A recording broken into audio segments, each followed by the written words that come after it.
short stream prepping for DNC light news cycle. Tomorrow, be live from the Democratic National Convention. Get in now. Okay, let's blast off and let's get started. I always cap at 2 drinks. I mean, yeah, but then it's like kind of boring. This tweet about you is so funny. Just don't scroll down. What the fuck? If given the chance, 20 Assam Pikers would not have the strength to tear off my tongue from your armpits. What does that even mean? Okay. Anyway, we blasted off. Give us a public transit review in Chicago. Maybe. Were you not invited to the FaZe Diddy party yesterday? Bro, I wasn't here. You think I wouldn't have gone? You think I would? I would have fucking absolutely been invited to the FaZe party. I'm FaZe Clan for life. What the fuck do you mean? Like, don't even fucking test my loyalty. I fucking FaZe the fuck up. Have any Democrats approached you about interviews? I know you said yes to one already. Yeah, a bunch of them have approached me about interviews. We haven't really figured it out though, but we'll figure it out in real time. We'll do it live. Okay.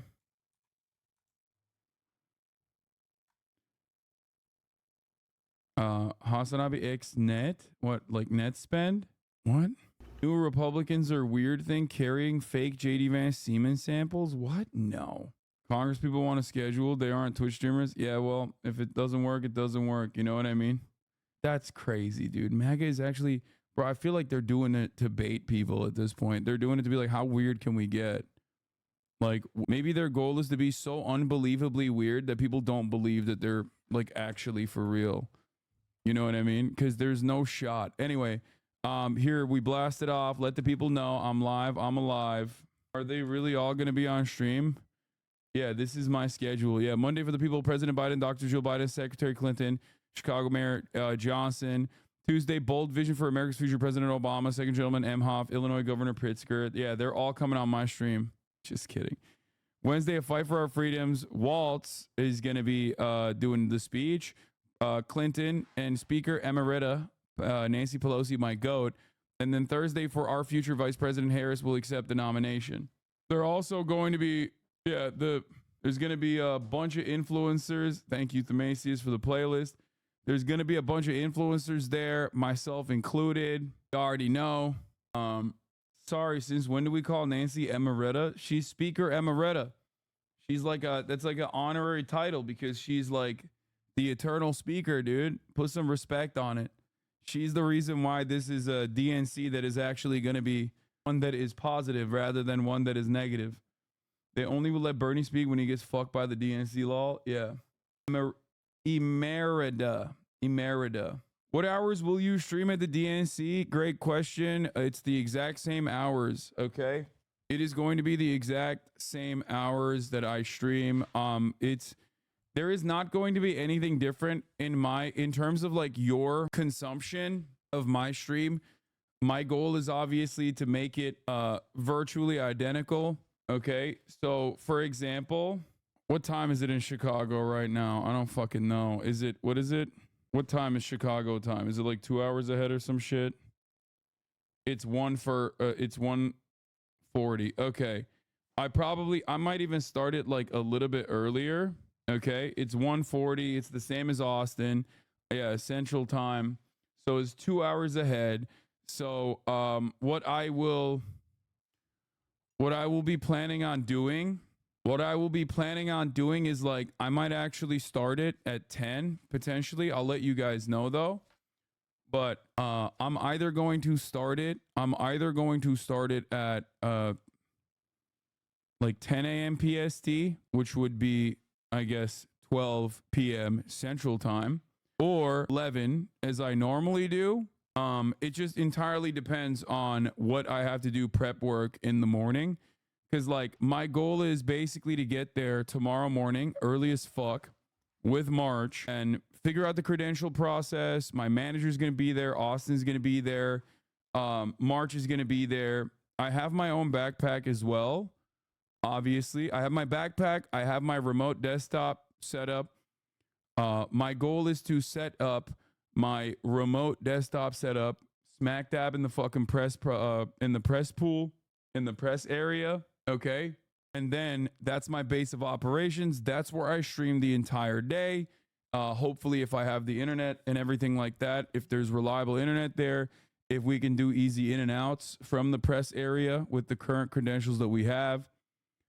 I'm a little worried about not being able to get, like, I'm a little worried about some of the issues that we are going to experience there, because it's like boomers are running the show and they don't fully understand the severity.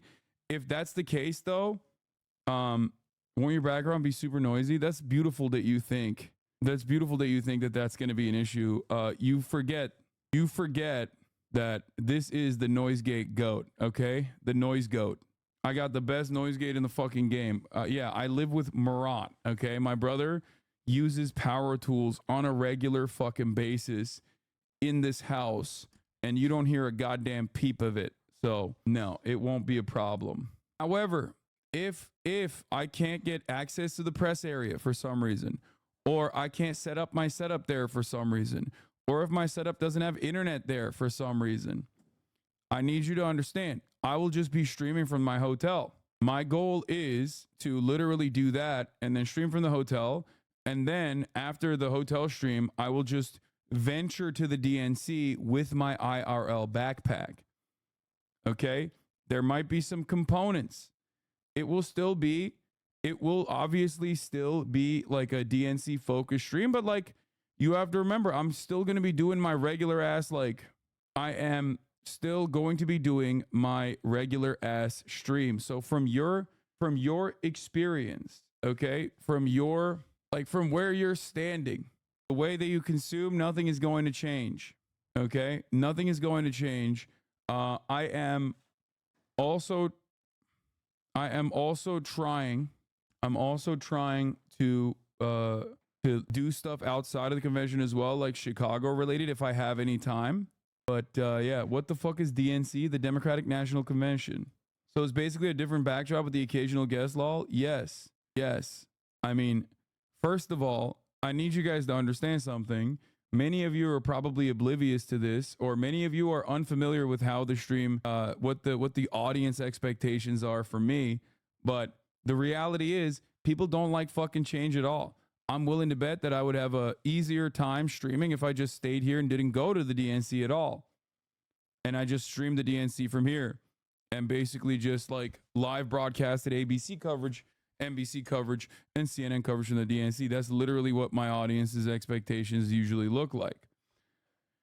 Having said that, however, I do want to go and I do want to experience it, and I've never seen it, and I want you guys to see behind the scenes as well, like to experience it as well. I've, like I said, never been to Chi-City, Chicago, so I think that'll be fun as well. Any of the Chapo boys going to be on stream or just going to be doing their show off stream? Yeah.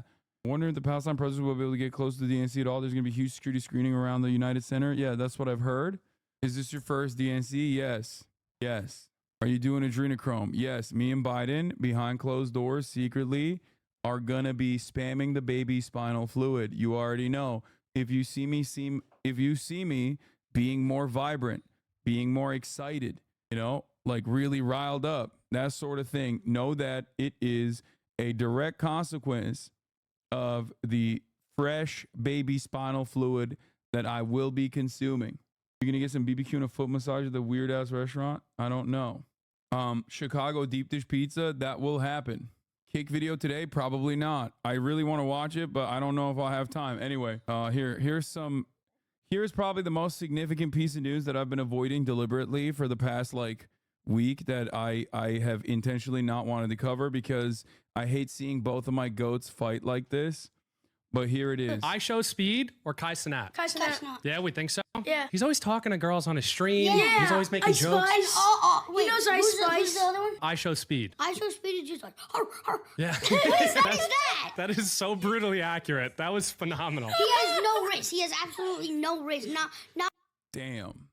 Oh, hell no, dude. I it's just crazy because like I love the Rizzler, you already know, and I love I Show Speed as well. It's just like I'm conflicted. I'm actually conflicted on this. This is a terrifying conflict of interest. Like I really, really did not know that it could get to this.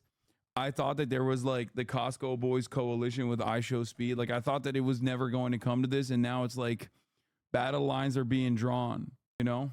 Not one like speck of risk. Really? All right, you ready for this one? Brian, or I show speed or Yeah, it's just like, check my last message regarding speed. Bro, it's right here, dog. It's right here. Don't worry. Don't worry. This woman was constantly annoying Speed at the event today, just nonstop self-pity whining to someone who doesn't care. It's not a coincidence. Every on-camera interaction you see with an Israeli and a normal person comes off as insufferable. Yeah. Yeah, she once again, I met her. It's Emily Austin. That's the girl I fucking that's the girl I dunked on. I've met her too on the Piers Morgan broadcast. Yeah, this is what I did. The apartheid regime. So what would you like to allow see happen, Palestinians Hassan?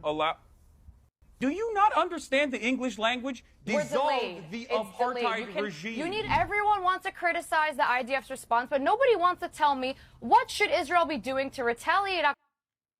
Read his messages. Read his last message. Yeah, read my message. I met her. It's Emily Austin. Yeah, read my message, bro. I did. I ran to the Emily Austin chick you dumpstered on Piers at Fanatics Con. She's the one who harassed Speed backstage about being a Zionist and is somehow even more annoying in person than online. She would not shut up for at least 20 minutes. Fascinating woman.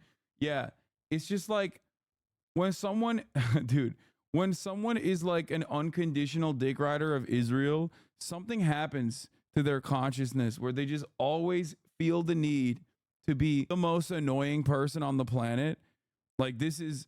It just captures their entire personality. It captures their entire personality. Everything is about like, no politics here. No politics here. Israel is number one. Israel is the best. Israel is the best. It's just like, no politics here. No politic. October. And then they just fucking chirp nonstop. And they are so incredibly, so imaginably fucking annoying about it. Jacob Toft Anderson, the president of 100 Thieves, said this was an unfollow worthy tweet, Rod. Wait, what the fuck? The funniest thing is like talking to Rod and being like, wow, quite anti-Semitic and racist of you. It's like, bro is Jewish in New York.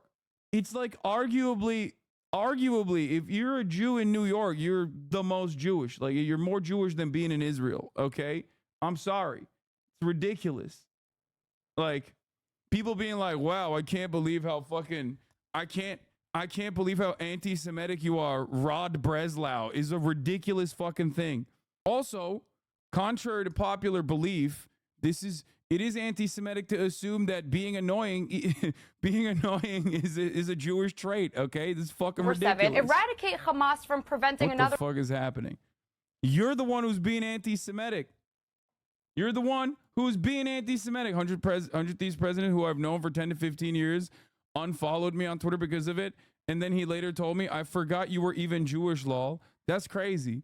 That's crazy. New York Jews have more cultural connections to Judaism than most Israelis. Yeah, 100%, bro.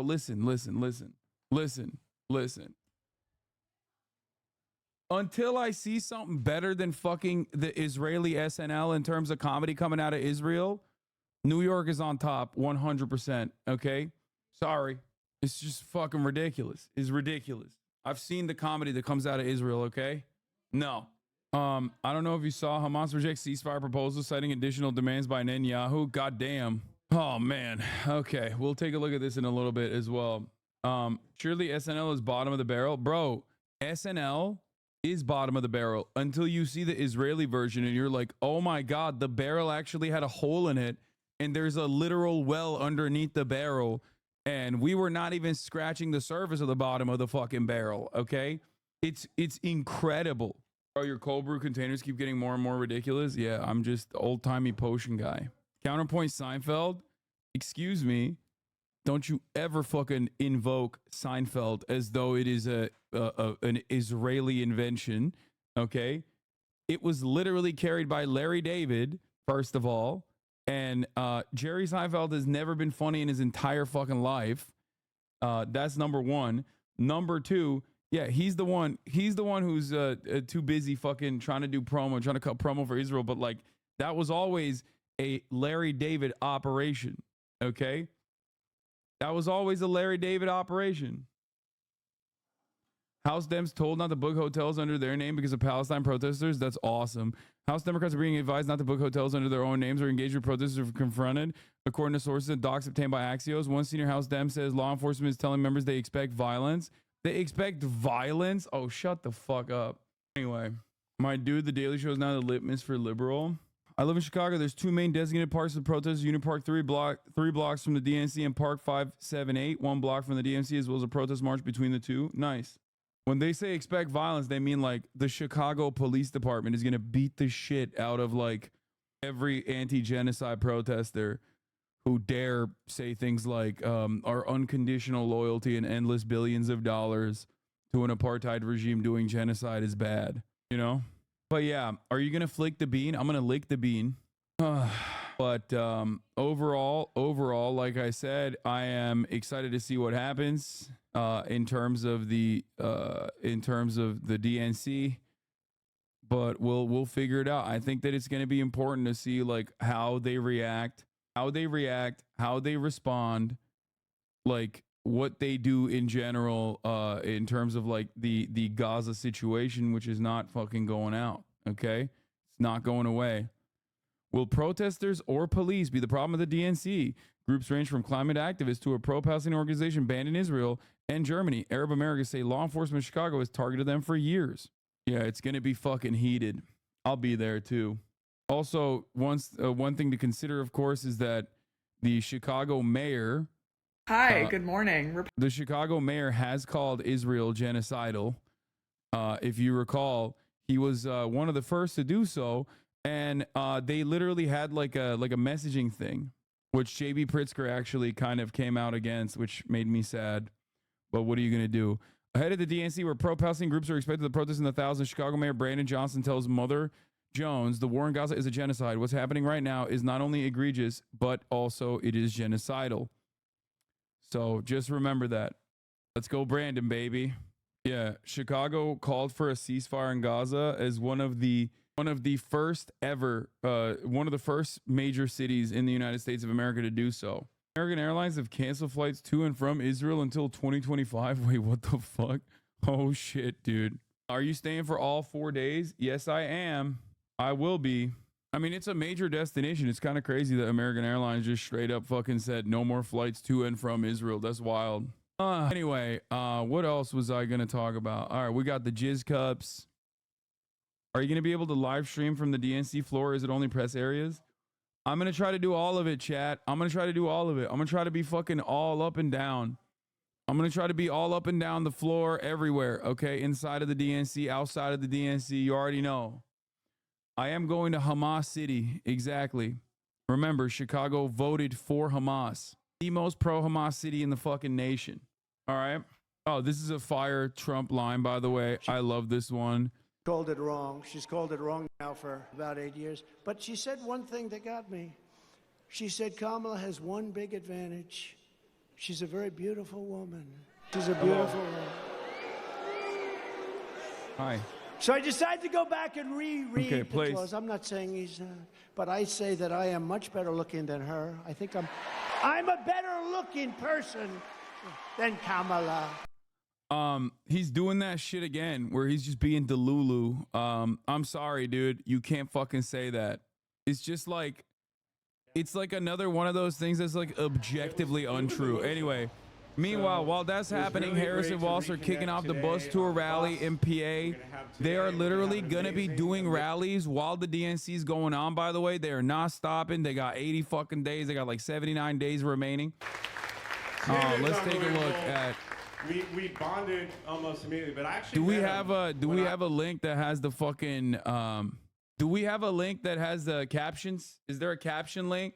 When did he start pronouncing her name right? I think he goes in and out. I think he's going in and out. Do we have a caption link or no? Let's try this one. Yep. Thank you, Themasius. What's the deal? I've known you for 20 or 30 Here's years. fucking Douglas M. Hoff. You've never been a vice I got to presidential pee. candidate, Only do I have to pee, but I also have to run the 3-minute ad break at the top of the hour. If you no longer want to see those ads, you already know what to do, baby. All you need to do is subscribe for $5 or for free with a Twitch Prime. You can get gifted a sub if you're lucky. Use a 3-minute ad break now. Let's get started. I said, dude, you made it. You got it cut out. So, without further ado, I want to introduce you to the next Vice President of the United States, Tim Walz. Oh, man. It is. Doug gets the bro hugs. He brings it. So, well, thank you, and it's true. And to Gwen and Doug both, all of you, none of us do this alone. We're all in this together. I think this is a room that knows this campaign will be won in rooms just like this all across the country. It'll be run with people sitting on the phone banks in there, dialing numbers, and people picking up the phone on a Sunday and having somebody say, do you have a minute to talk about the future of our country? That's a pretty big step. Pick up that phone and talk. But listen to these folks in here, people are doing it. They're doing it. And the thing I can tell you, what Kamala Harris has brought to this, for so many things, from experience as a prosecutor, to an attorney general, to a United States senator, to a vice president, to the next president of the United States.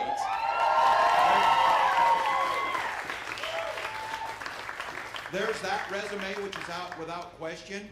But the reason they're picking up the phone and the reason that they're standing 1,000 deep in 109-degree heat in Las Vegas is she's bringing out the joy in the hearts of Americans.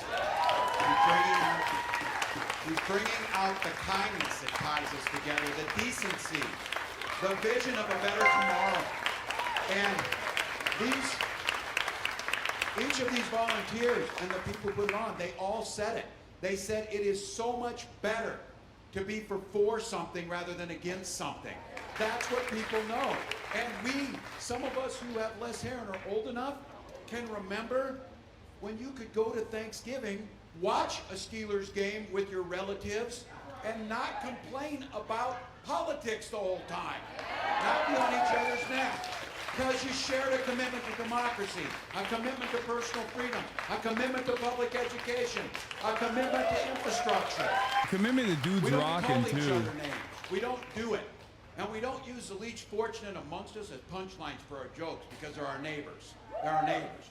And so you're getting an opportunity to see the best side of America. And for the young people here, they maybe haven't seen a campaign like this because of COVID, because of things that's happening. This is a chance to bring out that joy, turn the page, and look to the future. This idea of going forward. So, Doug is right, he told you. My kids were backstage in awe. He didn't tell you they were probably in awe because they could not believe that I got through that thing and through that speech. That was amazing to them. But I'll tell you what, they have felt part of this family because they can feel the decency radiating off these people. They can see the commitment. They know that children matter. They know that family matters. They know that individuals matter. And this leader knows that it's not any of government's business to be in your healthcare decisions. Those are your decisions. And this is a leader who celebrates love in all forms that it comes by. That for the young people, you hear somebody talking about this, we have the right to send our children to school to be free from being shot dead in their classrooms. That's what it is. And this as a nation can ensure clean water, clean air, and a bright future for our children. So I have to tell you, we got 79 days, and you'll hear me say this. Doug's going to correct me on this. I say, that's easy. We can sleep when we're dead. Doug said we can sleep on November 6th after this election is over, so you may be right. But look, coming into football country and being an old football coach, there's an old saying, you don't hope you're going to win. You prepare to win. And you give it the best you've got. And you know when that game's over, you want to know you left it all on the field. And that's all we're asking. Let's leave it all on the field. Let's get this thing done. Because when my grandkids and your grandkids asked you about this, because on November 6th, you were there, first time, when you got to welcome Madam President of the United States.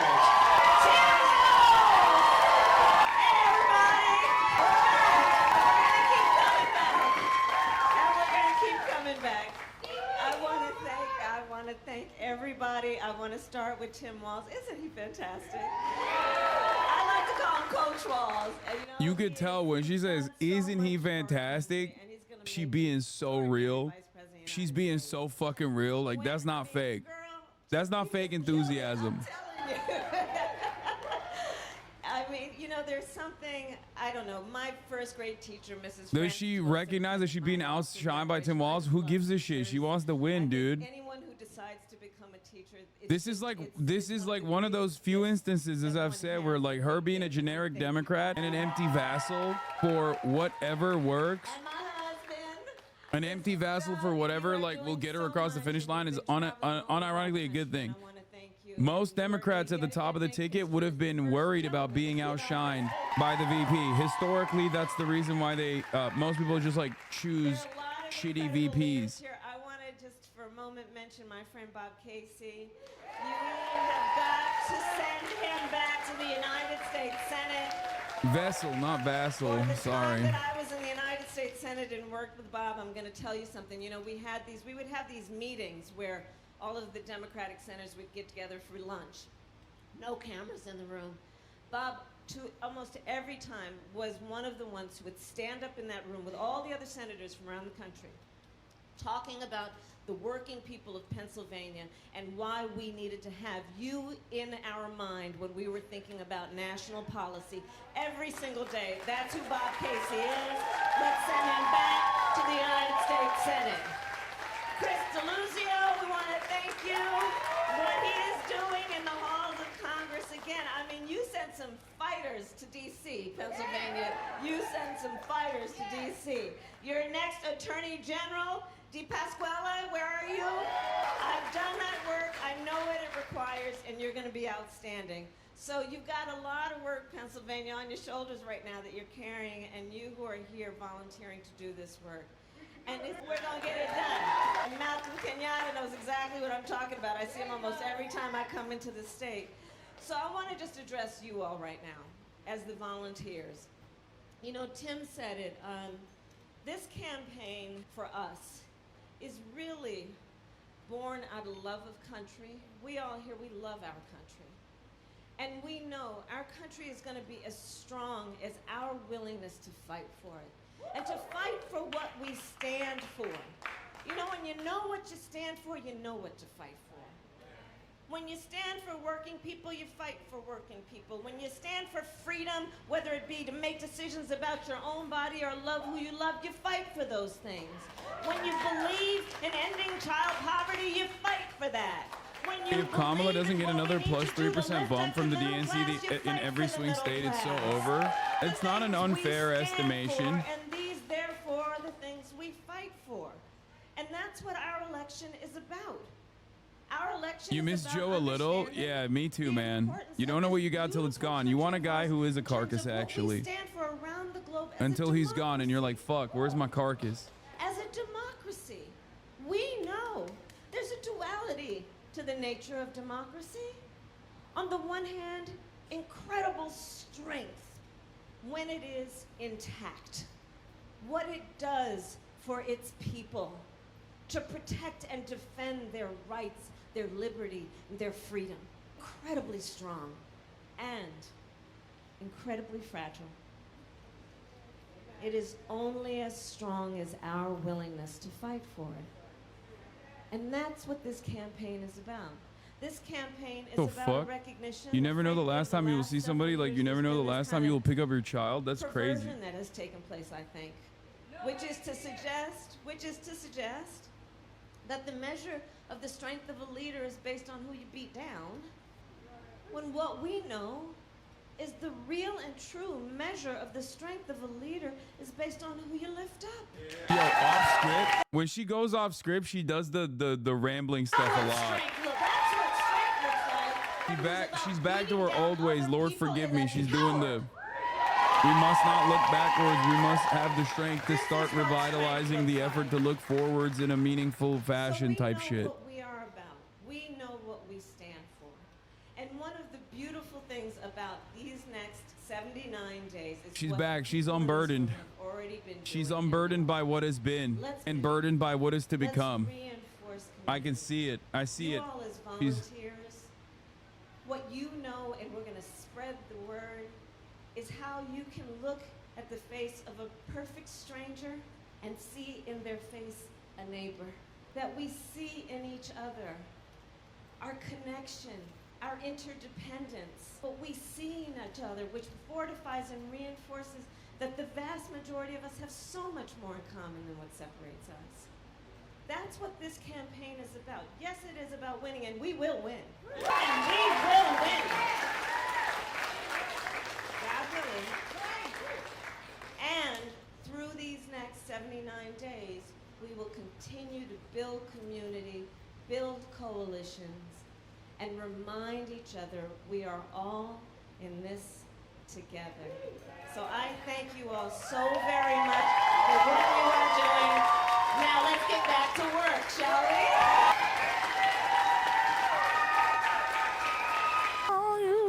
You think DNC protests are going to be very disruptive? How much do I believe Kamala is going to have? How much is she going to move on Gaza?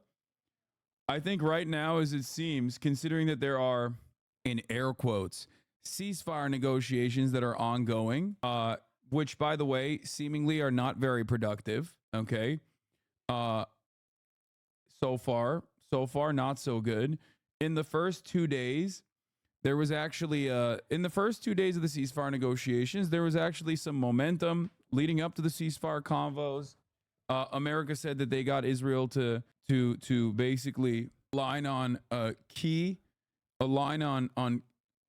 high profile hostages in Israeli detention that they would release.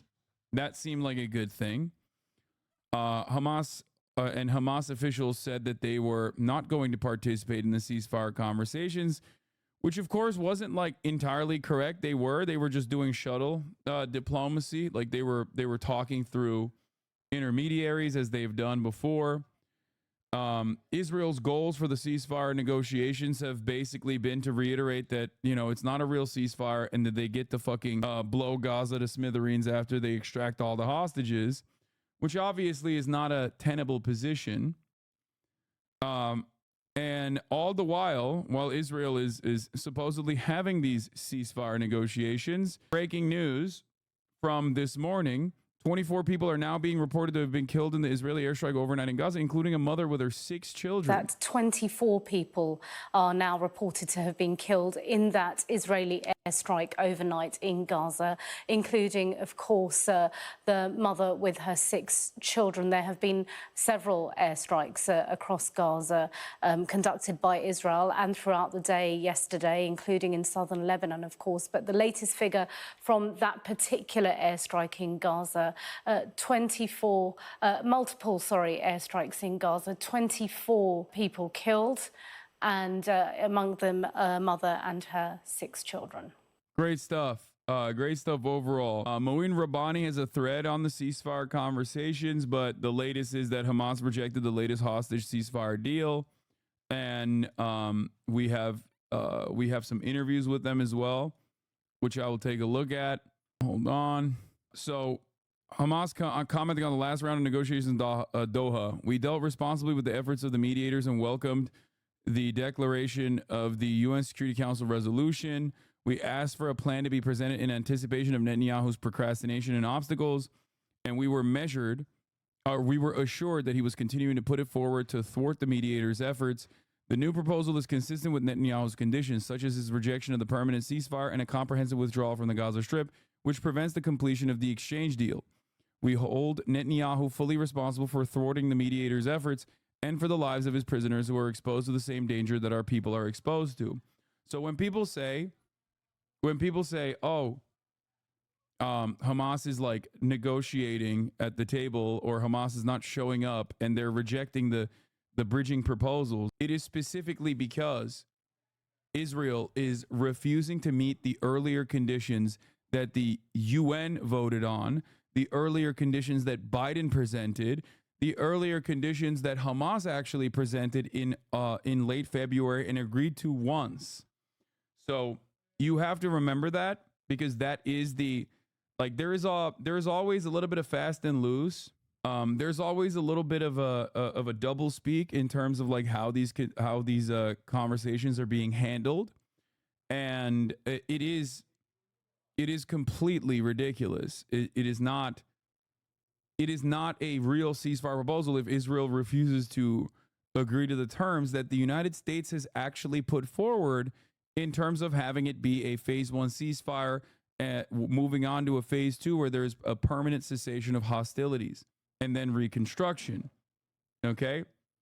Hamas rejects the new U.S. bridging proposal, says Barak Ravid. The new proposal addresses Netanyahu's conditions, especially with regard to his refusal to stop the war and fully withdraw from Gaza and to continue control over the Philadelphia corridor and the Netzarim corridor. The proposal sets new conditions regarding the prisoner exchange process and withdraws from previous clauses in a way that does not allow reaching an agreement, which is crazy because even fucking Barak Ravid is openly saying that it's Hamas rejecting the new U.S. bridging proposal, which Israel completely changed. Okay? Like, that is ridiculous. Israel is saying that they want to maintain troops in the Philadelphia corridor, is, for those of you who don't understand, surrounding the Rafah region. Israel wants to still be in, like, still have boots on the ground in southern Gaza, surrounding the Gaza Strip, specifically on the Egyptian border crossing. You know this better than most. I mean, look how Biden and Liz Truss dropped out. Big changes and deals like this are always impossible, never happening until they do suddenly. That's normal. USA seems to think that they can still get it done this week, so it's not like it's dead. I want this to happen so bad to save lives. I know, but do you think the United States government is starting to get fed up with Israel? No. The Iranian retaliation, the expected Iranian retaliation to Israel is seemingly just a additional pressure point on these deals coming to a close. Like, the American government and the Hamas officials are using additional Iranian pressure that they have because Iran does have the right to respond to Israel violating Iranian sovereignty once again. They're utilizing that as another pressure point on Israel to do the right thing and to agree to the terms that, like, supposedly they presented. However, they are the ones who keep fucking saying, yeah, these deals that we actually presented are not good. We would like to get all of the what? Lud and Austin fucking got your ass on the pod. You were supposed to do a different language, Haas, my boy. Okay, let's continue. Apparently, CNN pressed the Hamas official Osama Hamdan on whether Hamas accepts any responsibility for the loss of civilian life in Gaza, which residents have told CNN they believe it does. He wouldn't answer and instead took me on a history lesson of events he didn't know I witnessed myself. Joined by Osama Hamdan. He is a senior member. I love the fucking I love that as Israel is pummeling Gaza with American weapons, okay, guided missile systems that we are giving to Israel. He's like, how much of the responsibility is on you? Of Hamas. Yes, he is asking Hamas to condemn Hamas. American news media is literally so fucking insane that, like, a joke that I made a couple months back of, like, well, they're going to start asking Hamas to denounce Hamas is now happening. Okay? He joins me now from Doha in Qatar. Remember, it was the most unbelievably anti-Semitic sentiment to say that, like, perhaps Israel's 75 years of occupation and apartheid and ongoing genocide had something to do with the retaliation to said genocide on October 7th. That was, like, the most unacceptable thing you could say. People literally got fucking fired from their jobs. People literally had their future prospect jobs fucked with as a consequence of repeating the same exact positions that the Haaretz editorial board had. Okay, just a fun little reminder that, like, post October 7, if you were like, hey, the responsible party in this circumstance still is very much the party with nuclear weapons, the militarized state that gets unconditional and unshackled, unrestricted American weapons all day, every day. That party perhaps has a little bit of a responsibility in the matter, as they have, over the course of 75 years, only increased the brutality that the Palestinian people under their occupation has been subjected to, which of course is going to lead to retaliation from those people. Okay? That in and of itself is the most unacceptable, most anti-Semitic thing you can say. Okay? unless you are doing it right, there's absolutely no such thing as a responsible party. What? No, there is a responsible party. The responsible party always is the more powerful actors, especially if there is like an asymmetrical warfare being an asymmetrical war that like a population that is captive is experiencing. Like what are we talking about? Palestinians across the board are a captive population under Israeli occupation, and this is not a controversial talking point at all. This quite literally is the reality, and is not only the reality, but like even the International Court of Justice has recognized this reality. Thank you for taking the time. Thank you. Let me begin here. We're 10 months into this war. Not a fucking ceasefire. Israel just want to win. Our government has chosen to die with Israel. Take responsibility for Israel, please. It's such an abuser's defense too. Like, why did you make Israel drop bombs on children? You really should not have upset them. How are we meant to handle them after you did this? Like, come on. Exactly. That's precisely what they're doing. Gaza Health Ministry officials say that 40,000 Palestinians, the majority of them civilians, have been killed. On October 7th, Hamas killed hundreds of Israeli civilians. Does Hamas... Bro, saying that from Tel Aviv in Israel, okay, on August, almost a year of Israeli genocide, okay? Almost a year of direct Israeli genocide. Like, they opened up kill zones, okay? They killed American citizens. They killed, like, international humanitarian workers. They've killed a shit ton of humanitarian workers that are also of Arab descent that no one gives a fuck about. Hundreds of journalists have been slaughtered. Thousands of children have been slaughtered. And this guy's still like, well, you know, don't you think that you have some responsibility for the 40,000 majority civilians, not majority civilians, sorry, majority women and children and the elderly, overwhelming majority of which are women, children, and the elderly. Don't you have some responsibility for that? Today regret? Like, America is more responsible than Hamas for those deaths, okay? Straight up. The October 7th terror attacks? Well, it seems to me that you are giving the Israelis the right to kill the Palestinians. When you ask if we feel regret for what Israel has done, you have to understand that Israel has been killing the Palestinians for the last 76 years. And when the Palestinians react against the occupation, who failed the Palestinians, who failed Oslo Agreement, who continue undermining all the peace process and trying to take over all the Palestinian lands, talking in public about kicking out 2 million Palestinians from West Bank to East Jordan. All this is the right for Israel. And when the Palestinians react against the occupation, they have to regret what the Israelis are doing, killing them by thousands.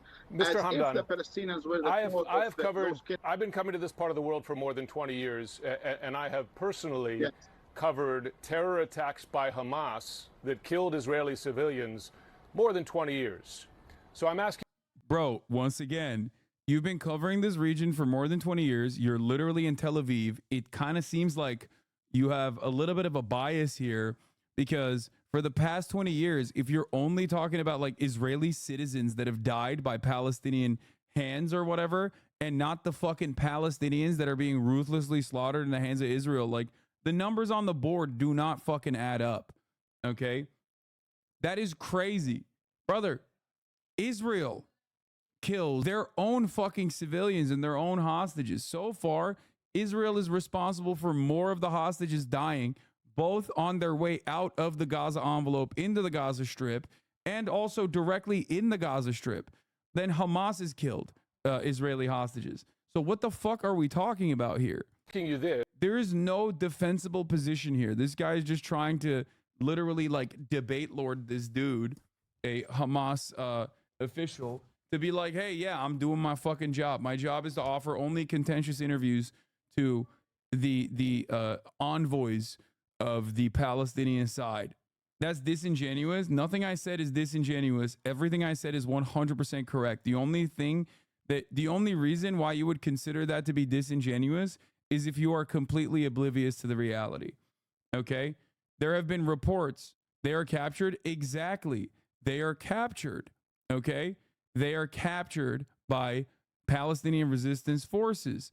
There has been an ongoing active effort to come to terms with a ceasefire negotiation and a hostage release. Okay? This is correct.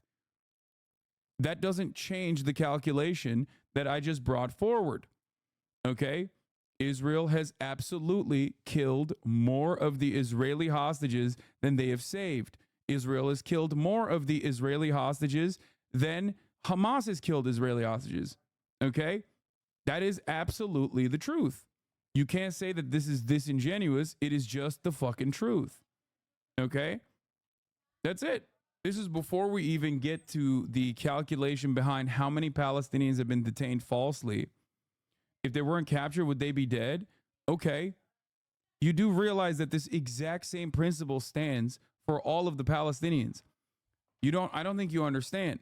If you don't consider, and this might be an implicit bias caused by so much slanted propaganda against Palestinians, but you have to recognize something here. There are thousands of Palestinians under permanent detention, both from the West Bank and also in the Gaza Strip as well, that Israel currently has held as hostages. Okay? Like right now in Israeli prisons, they're being raped to death by Israeli prison guards.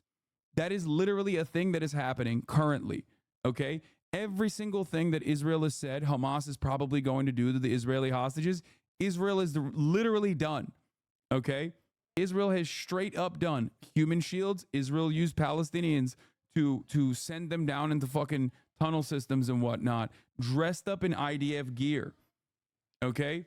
Israel claims Palestinians are, Hamas uses Palestinians as human shields. I'm for freeing Palestinians, but I don't agree with the point that Israel killed Israelis captured by Hamas, but they did. You don't have to agree with that point, but that is the truth. When Israel bombs entire city blocks, they are doing that knowing full well that there's a likelihood that there are literally Israelis in those city blocks, Israeli captives in those city blocks. Not only that, but also, maybe you forgot, but Israel directly shot and killed 3 hostages that were free because they did not believe that the hostages were actually fucking Israeli civilians. They thought those were Palestinian civilians. So like, you can say you don't agree, but it doesn't change the reality. Like Israel literally fucking shot Israeli hostages that were waving a fucking white flag, being like, we're Israeli, we're Israeli. They shot them point blank. They chased one into a building and killed them alongside all these aid workers and all these journalists that they fucking ruthlessly slaughtered alongside their family members. So when you say, I don't believe that, okay, I don't believe that, I don't agree with that point, you're just not agreeing with the reality. You know what I mean? Like, I'm not expecting you to see like my biased opinion or whatever, or understand my side of the equation. I'm just trying to get you to openly recognize the reality that Israel is pummeling Gaza and directly killing Israeli hostages as a consequence of that, including the Israeli forces on the ground directly shooting point blank and killing a bunch of Israeli hostages that were trying to be saved by the Israeli military. They did that. Anyway. Yeah. There it is. So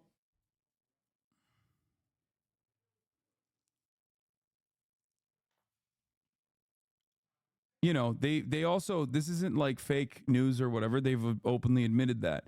They also have a directive called the Hannibal Directive, which dictates that retreating Palestinian forces, if they have Israeli civilian or military hostages, they open up carte blanche, like they just open fire on their own citizens in an effort not to have a bargaining chip that they have to contend with. Likely a majority of hostages that have been killed were killed in IDF airstrikes or lack of medical supplies, etc. I doubt Hamas would have executed dozens of what it sees as bargaining chips. Exactly. And if they were to execute them, they would do it on fucking camera. Why the fuck? They would do it to apply pressure, to be like, hey, see, this is how little you care about your hostages. We're going to start killing them. You fucking seen movies. You know how this works. Okay. You've at least watched a movie where there is a hostage deal in play. Okay.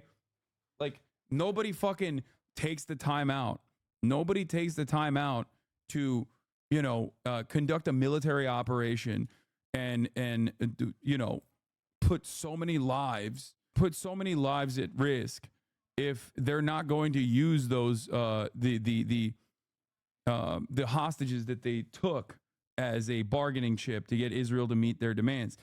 And that's precisely the reason why the Hannibal Directive works to begin with. The reason why there is such a thing as the Hannibal Directive is specifically because Israel knows that Hamas or any Palestinian resistance group will actually use the captured Israeli hostages as bargaining chips. So they fucking try to kill them beforehand, as they did on October 7. Now, obviously, it wasn't the majority of the Israeli citizens that were killed in the hands of the Israeli military, but a decent chunk of them, especially in the kibbutzim, were actually killed by tank fire. Okay? We know that now. And that is not speculation. That is Israel's own admission. Okay? This is Israeli reporting. There's plenty of Israeli reporting on the matter. There's plenty of there's plenty of internal security assessments that have been made since then. They used helicopter fires. They used helicopter fire and they used artillery from tanks to stop Israeli hostages from being carried over to the Palestinian side to Gaza. They shot them and killed them. They shot them down. Okay? It's just looking at the last 10 months of this conflict for a moment. Does Hamas accept any responsibility for the deaths of Palestinian civilians in Gaza? Because as you know, Hamas tunnels, Hamas military units are based under and around homes, mosques, schools in Gaza. Do you accept responsibility for any of the deaths in Gaza? Yeah. Unfortunately, you have covered this region for 20 years, but you was watching the region by the Israeli eyes. You didn't show the Israelis killing thousands of Palestinians within those 20 years. In 2014, Israel attacked Gaza and they killed more than 4,000 Palestinians. You didn't see that. They attacked Gaza and they killed in one day 1,000 Palestinians in 2008, and you didn't see that. Those attacks. Actually, I was here in 2014. I was here in 2014 and I was here in 2008. Yeah, but you're not listening to this dude. He's right. Okay? He's absolutely 100% correct. You were here, you were reporting on it, but you were seeing the region through the lens of he says Israeli eyes, but like through the lens of a pro-Israel attitude. Okay? That is true. That's not like a shocking thing to recognize. He himself, the way he's talking about the situation in 2014, he's making it seem like it's like, oh, well, I talked about all the Hamas killing Israeli civilians. It's like, bro, the numbers are obviously not even remotely close to one another. I'm asking you if Hamas accepts. I do, but what you're saying is factually not true. I was here for both. I was here for both of those conflicts. My question is, does Hamas accept any responsibility for the deaths of its own people in Gaza? You can't, excuse me, you can't ask and answer by yourself. Either you let me to answer or you can finish that talking by yourself to yourself. If you wish that, it's okay. I'm done. I have to answer and I want to say what I want to say. It's not your duty to dictate what I'm supposed to say. It's not your duty to receive the answers you wish to receive. So the question is, do you accept responsibility for the deaths of civilians in Gaza? That's the question. You still keep watching what is happening by. Can you imagine this kind of conversation being held against an Israeli official? Like not even post October 7, okay? But like even now, okay, almost a year into Israel's genocide in Gaza, can you imagine someone on CNN being this aggressive and having this kind of the line of questioning against an Israeli official, some of which are declared war criminals now, okay, for the offensive strikes that they're conducting? Not even like not even if they were like Mehdi Hassan on Zeteo will do that. And that's pretty much it. And that's an independent outlet now. Okay. He used to do that on MSNBC. He no longer does it on MSNBC. I have never heard a CNN, New York Times, like any major Western media outlet cover Israel's genocidal actions with even a fraction of the intensity that this man has for the Palestinian leadership. Okay? The only exception is Channel 4. Yes, you're right. The only exception is Channel 4 in British media. With the exception of Channel 4 in British media, there is not a single fucking moment where a high-ranking American media official has had a high-ranking Israeli official and have held them to account in a similar regard. The double standard is crazy. Okay? The Israeli eyes, listening by the Israeli ears, acting as if you are part of Israeli military attack against the Palestinians. It seems that you support the killing of 40,000 Palestinians. You are not blaming the Israelis for anything. You are talking about Palestinians who are being killed as if they were nothing, and you are just saying that the Palestinians were killing the Israelis. Let's go to West Bank. There is no Hamas. There is no action from Hamas, and the Israelis have killed already 800 Palestinians in the last 10 months. What about this? They are talking about the Palestinian. In fact, sir, as you know, CNN has covered the deaths of Palestinians quite closely. But let me ask you a question here, because you're saying, unfortunately, you are not. So I'm going to quote. You should ask him, like, when is the last time you had an Israeli high-ranking official address their crimes, like address their war crimes that are visible by obviously like any honest person's eyes, that not only are visible by any honest person's eyes, but like war crimes that are so egregious that the human rights organizations internationally have openly called into question Israel's actions and misconduct, that international organs of justice have considered them to be war crimes. Like, have you ever asked an Israeli official these kinds of leading questions? The only smoke that you have is for victims. Okay, that's it.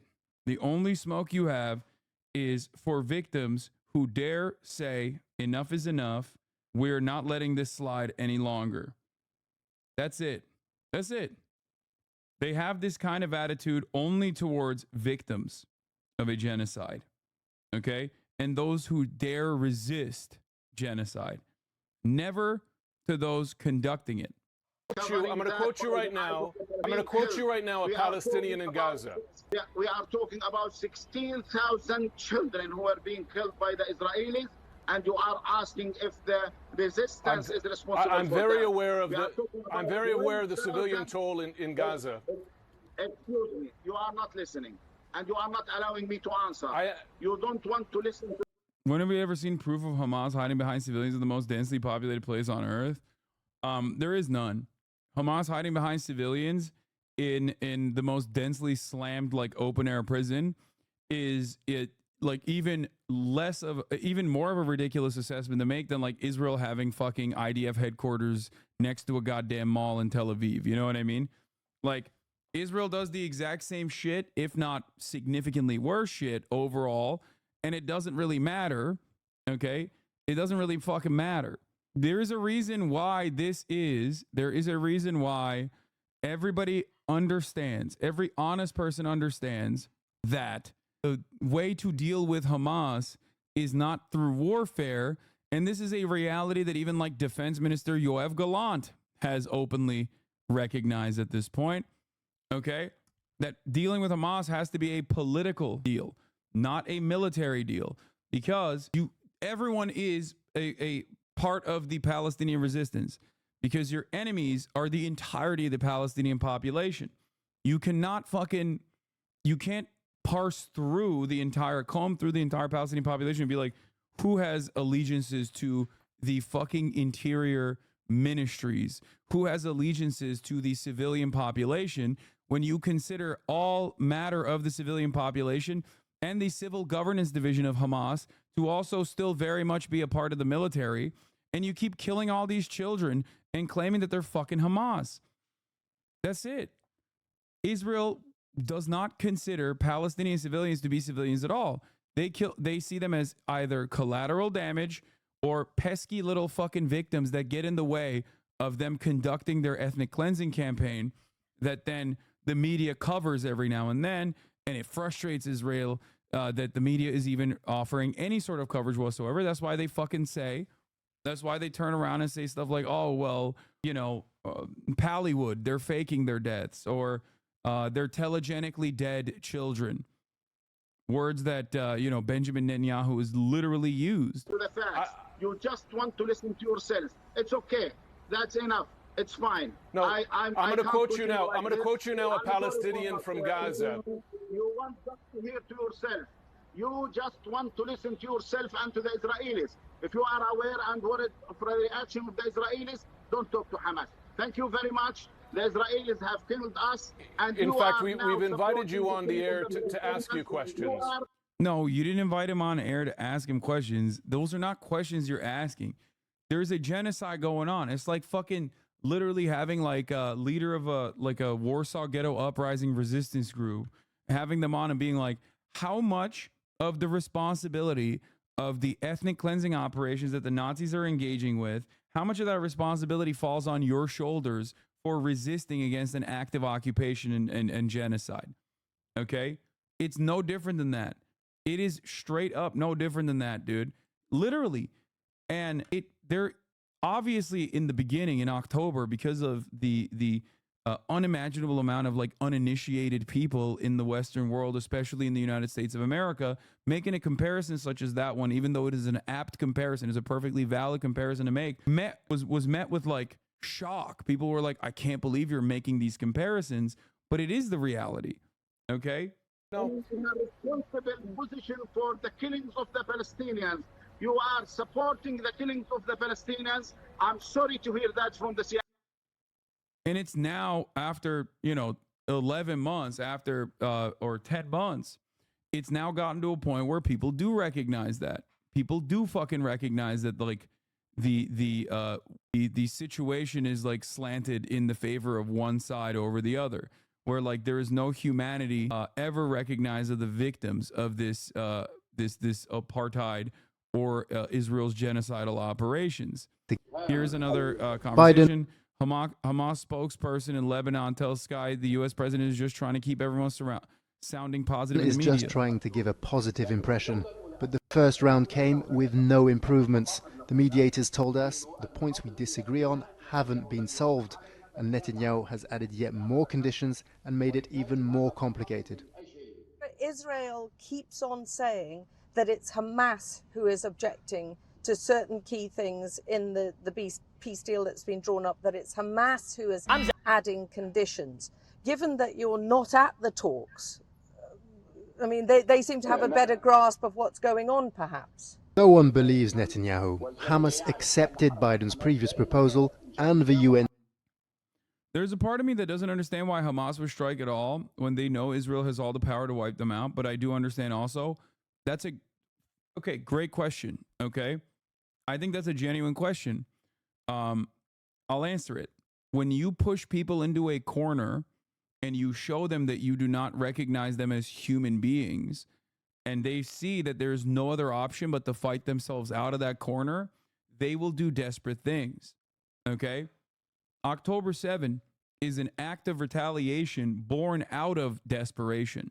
No one who is in a good position, no one who is in a positive, powerful position, no one whose human rights are acknowledged are going to react in that sort.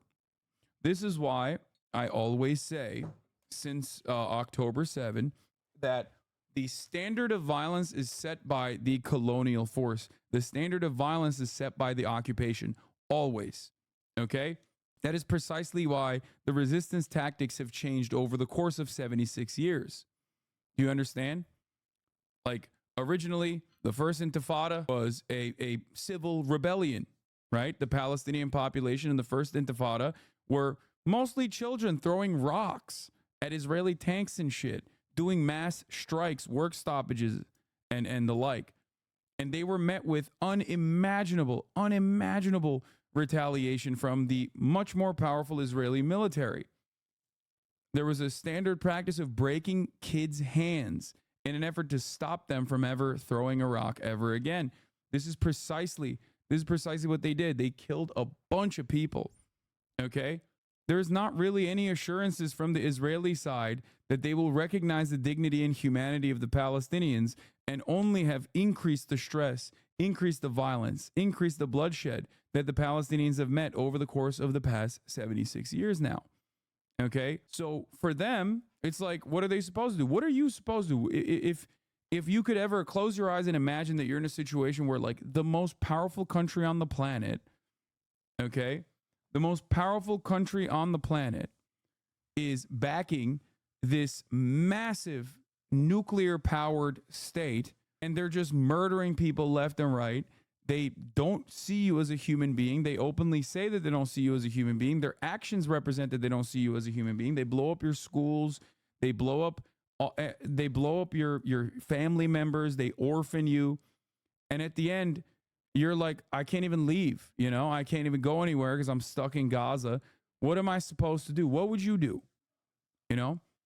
And this is not all that crazy to assume, because the reality is it's a thing that, like, Israeli officials have recognized as well. Former Israeli prime ministers, generals, interior security, Shin Bet officials have recognized that if they were on the other side of this border wall, they absolutely would be a terrorist. Okay? They have openly said it. Barack said it. Like, it's just, there's no, when you offer no peace, when you offer no outlet, no way of letting Palestinians breathe or live, and you back them into a fucking cage, and you keep pushing and pushing and pushing and pushing, of course they are going to react. And of course they're going to react in a violent manner, because violence is all they have seen. There is no peace solution in this process. The so-called peace negotiations, the so-called peace process that has been ongoing since the Oslo Accords have only led to more death and destruction and more land theft from the Palestinian side. They literally only see Israel building settlements in the West Bank and increasing the pressure on the Palestinians that live in the West Bank, an area that Israel illegally has occupied since 1967 with military occupation, creating Bantustans, just like in apartheid South Africa. So for them, there's nothing else. There's no other way out of this. Like, Israel keeps showing the world that they only respond to force. And Security Council decision, and yet in every case Netanyahu is refusing to agree and putting up obstacles. There are 40,000 people dead now, more than 40,000 people dead in Gaza alone. Is it even possible to try to get a... What happened to the Golan Heights and Sinai Peninsula? Great question. Golan Heights, Israel permanently occupies now, even though it's Syrian territory. America recognizes annexation under the Trump administration. Sinai Peninsula, Israel actually had to pull out of. Why? War, pressure, force, just like Lebanon. Israel has only shown the region that they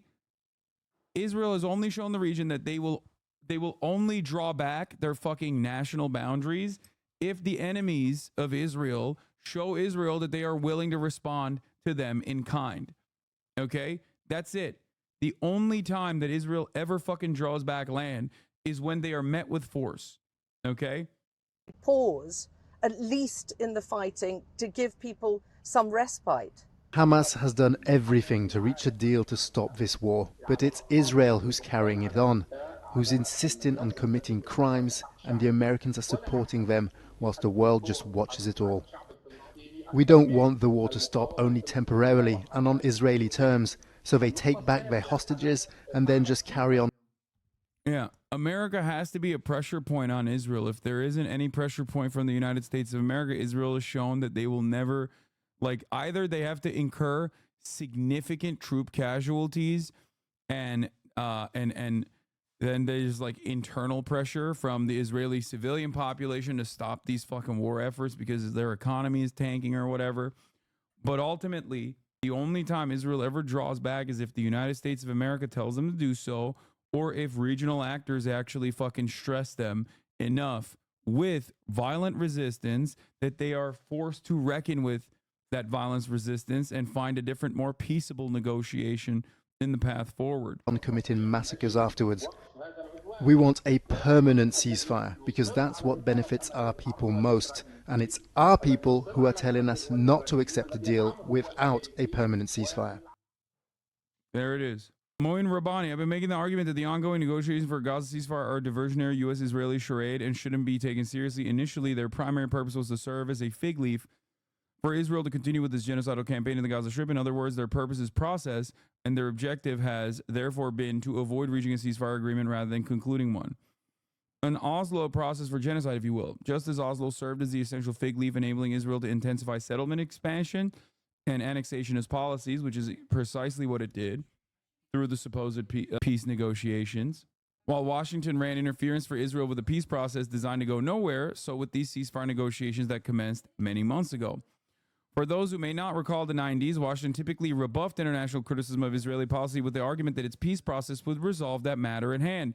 An effort to hold Israel accountable for its actions would derail diplomacy. That's what they keep saying. The latest ceasefire negotiations have a more specific purpose than buying time for Israel to snatch an unattainable military victory from the closing jaws of failure. And this is to forestall and failing that to minimize to the extent possible any retaliation by Iran, any retaliation by Hezbollah and their coalition partners, including Ansar Allah, for Israel's recent spate of assassinations and bombings in the region. There is obviously, they're obviously waiting to see what this ceasefire negotiations looks like, and they will respond to they will respond with retaliation to defend themselves, to defend their sovereignty. I'm talking about the resistance groups in the region. People need to realize that count of civilians versus military Israel gives in the victims. The October 7th attack is skewed. Israel counted off-duty military personnel and civilian contractors working in military bases as civilians.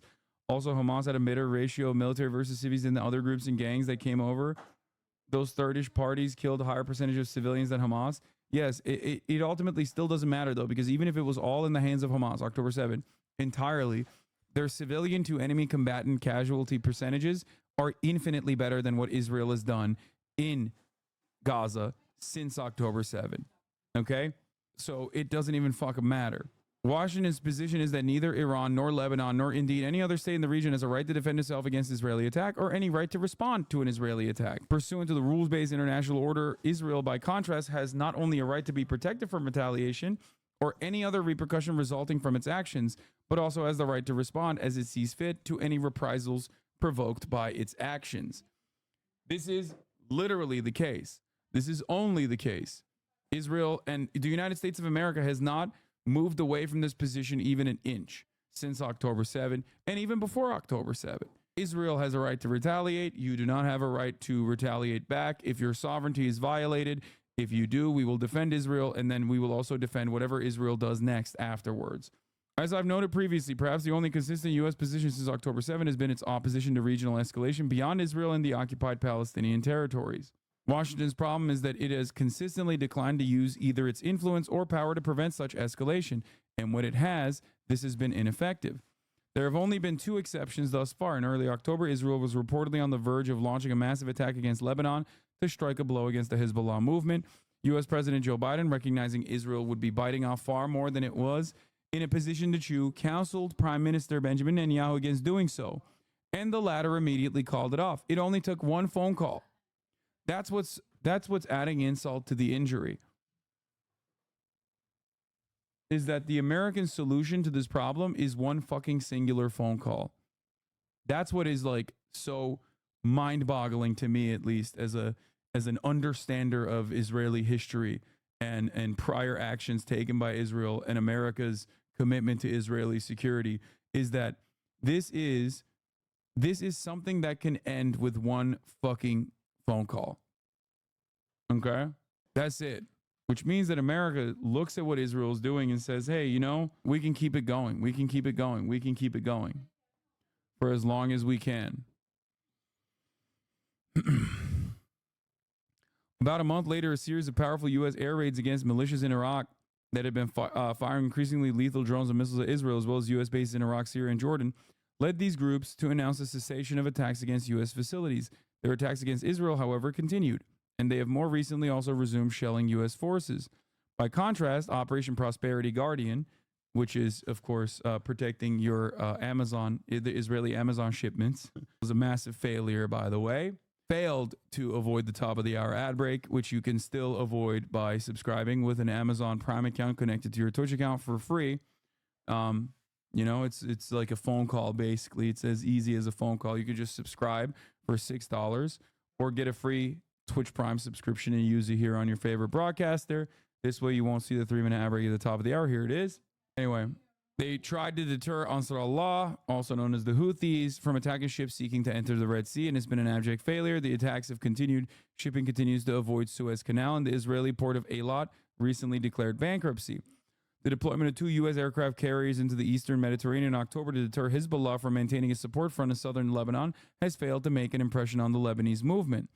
The primary reason for U.S. failure has been Washington's unwillingness to use its influence on Israel to end its genocidal campaign against Israel in order to end the activities of the various support fronts or to commit the blood and treasure that would be required to terminate the support fronts itself. So either they have to go full balls to the wall and engage in complete regional conflict where American soldiers are fighting Hezbollah, American soldiers are fighting in Iraq, Syria, and also in Yemen, okay, and maybe even Iran, who knows, or they have to restrain Israel. It's that simple, okay? Blood and treasure is such a weird phrase they use. No, blood and treasure in this situation means like money, okay, and humans. Because like he's basically saying you would need to actually use American soldiers and American weapons to completely eliminate Hezbollah, which, by the way, we don't even fucking know if that could happen, right? Like, we still don't know. That, of course, assuming the U.S. can succeed where Israel has failed, and then the U.S. counterinsurgency is improved by leaps and bounds since the failed campaigns in Iraq and Afghanistan. The main challenge to current U.S. efforts to prevent further regional escalation are the vows of Hezbollah and Iran to retaliate against Israel independently of developments in the Gaza Strip. Whether, when, and where, and how they will respond is at best speculation. It could consist of anything from a coordinated attack against Israel to a single high-profile operation to Tehran crossing the nuclear threshold. Washington has taken these threats sufficiently seriously that it believes ceasefire negotiations will make it difficult, if not impossible, for Israel's adversaries to retaliate if, in doing so, they end up saddled with the responsibility of derailing an initiative to end the war against the Palestinians in the Gaza Strip. That's pretty much the sole reason negotiations resumed with such fanfare this week. They are cynically weaponizing the so-called peace process once again, just like they did. It is a direct analog. It is a direct parallel to how the American government cynically weaponized the so-called peace process and the peace negotiations from the 90s onward to allow Israel to expand their settlements violently, okay, making a two-state solution unfeasible and completely impossible. We are now there. Now they're using the ceasefire negotiations cynically to allow Israel more room without any sort of Iranian or Lebanese or Yemeni incursions, retaliations as a direct consequence of Israel greatly overstepping what is legally permissible in terms of like retaliating against regional actors. Okay, that's it. And I do think that this is very cynical. This is precisely the reason why Hamas has consistently been like, dude, just do the fucking deal. Do the deal that you said you wanted to do. Do the deal you said you weren't, that you are going to do. And then after that, you know, we'll see what happens. But Israel is not interested in doing the deal. On the beach. Israel is not interested in doing the deal that it claims it is its own deal. The herd of elephants in the negotiating chambers is, of course, Israel and specifically Netanyahu, as even his own defense minister and the negotiators the Israeli prime minister is personally appointed have now made clear the PM, Netanyahu himself, personally does not want a deal and is the obstacle to one being concluded, to the extent that he has sabotaged the U.S. initiative that, according to Biden, was formulated not in Washington but by Netanyahu himself. Initially convinced that Hamas would reject it, Netanyahu was blindsided when the Palestinians on July 2nd announced their acceptance. Netanyahu responded by adding new conditions that had not been a part of his initiative announced by Biden. They moved the fucking goalposts. To square this circle and amid much fanfare as the threat of regional war looms large, Biden on August 9th sought to demonstrate seriousness of the purpose by signing, along with the leaders of Egypt and Qatar, a statement that for immediate relief for the Palestinians in Gaza, for captives, hostages, and their families. According to the communique, the three leaders had forged a framework agreement that is now on the table with only the details of implementation left to conclude. There is no further time to waste nor excuses from any party for further delay. Anticipating further U.S.-Israeli trickery, Hamas announced it would not participate in this week's negotiations because the initiative had already been negotiated and at the U.S. insistence endorsed by the UN Security Council. Rather, it called upon the mediators to formulate a plan to implement the initiative Hamas had already accepted and presented to the parties. After all, the 9th of August communique had stated that the U.S., Egypt, and Qatar are prepared to present the final bridging proposal that resolves the remaining implementation issues in a manner that meets the expectations of all parties, as in hold Israel to account. So why hasn't the United States held Israel to account? Why hasn't any of the communication coming from the United States calling Israel and their actions in this supposed ceasefire process? Why is it not? Why has the media not said, yo, what is going on? Why is Israel just like refusing to abide by the own conditions that they put forward? Hamas has already accepted this proposal. Hamas actually presented the original proposal all the way back in fucking February. What the fuck's going on? I'm gonna ask if they want Mendo or Mendo. I'm gonna ask Mendo or the other. Okay. Recognizing that any negotiations on Israel's new conditions would blow up the entire process, and with it the Middle East, the U.S. is seeking to incorporate these conditions as its own clarifications to the initiative previously announced by Biden. Expect Blinken with the earnest mendacity that is trademarked to insist these have been a part of the initiative all along. That's the other side of this. In U.S. English, what the fuck just happened? Oh, in U.S. English, immediate and no further time to waste means to issue a statement on August 9th is a call for an urgent meeting almost a week later on August 15th. This is the final bridging proposal. It predictably remains a work in progress. It is now scheduled for further discussion next Friday, 24th of August. The U.S. will be represented by the Secretary of State Antony Blinken as a clear signal that, as can be, that progress is not on the agenda. Recognizing that any negotiations on Israel's new... What is going on? This fucking Twitter thread. Recognizing that any negotiation on Israel's new conditions will blow up the entire process, and with the Middle East, the U.S. is seeking to incorporate these conditions as its own clarification. So they're going to lie. They are going to lie and say, oh, well, these were our conditions. It's just Hamas is lying about said conditions. I mean, duh. As noted above, as with Oslo, the purpose here is process, not its conclusion with an agreement. And as with Oslo, which in 2000 produced the second intifada because the charade became impossible to conceal further, the ceasefire process is producing diminishing returns. If this week's negotiations successfully forestalled reprisals by Hezbollah and Iran, that appears no longer to be the case. I suspect it is in this context that we should interpret Hezbollah's 16th of August unveiling of its sophisticated Emad-4 underground bunker complex, seemingly impervious to either U.S. or Israeli deep penetration bombs. That's the reason why they flexed and showed their fucking underground bunkers with capabilities of actually striking anywhere in the region with trucks that can drive through said underground bunkers.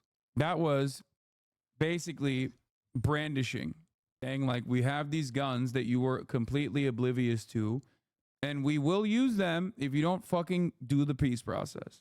Perhaps for this reason, a senior U.S. official was on August 16th quoted by the Times of Israel warning Iran of a cataclysmic consequence if it exercises its right to defend against Israel. The official is presumably full aware that a cataclysmic is typically code for a WMD, not the assassination of senior officials. We'll find out soon enough if the threat has any impact. The end. That is where we're at. Here, by the way, a delegation from the UN finally made it into North Gaza. This is Israel's war against Hamas, chat. You don't understand. All of these buildings were Hamas. You're surprised there is a road? They need to move their tanks.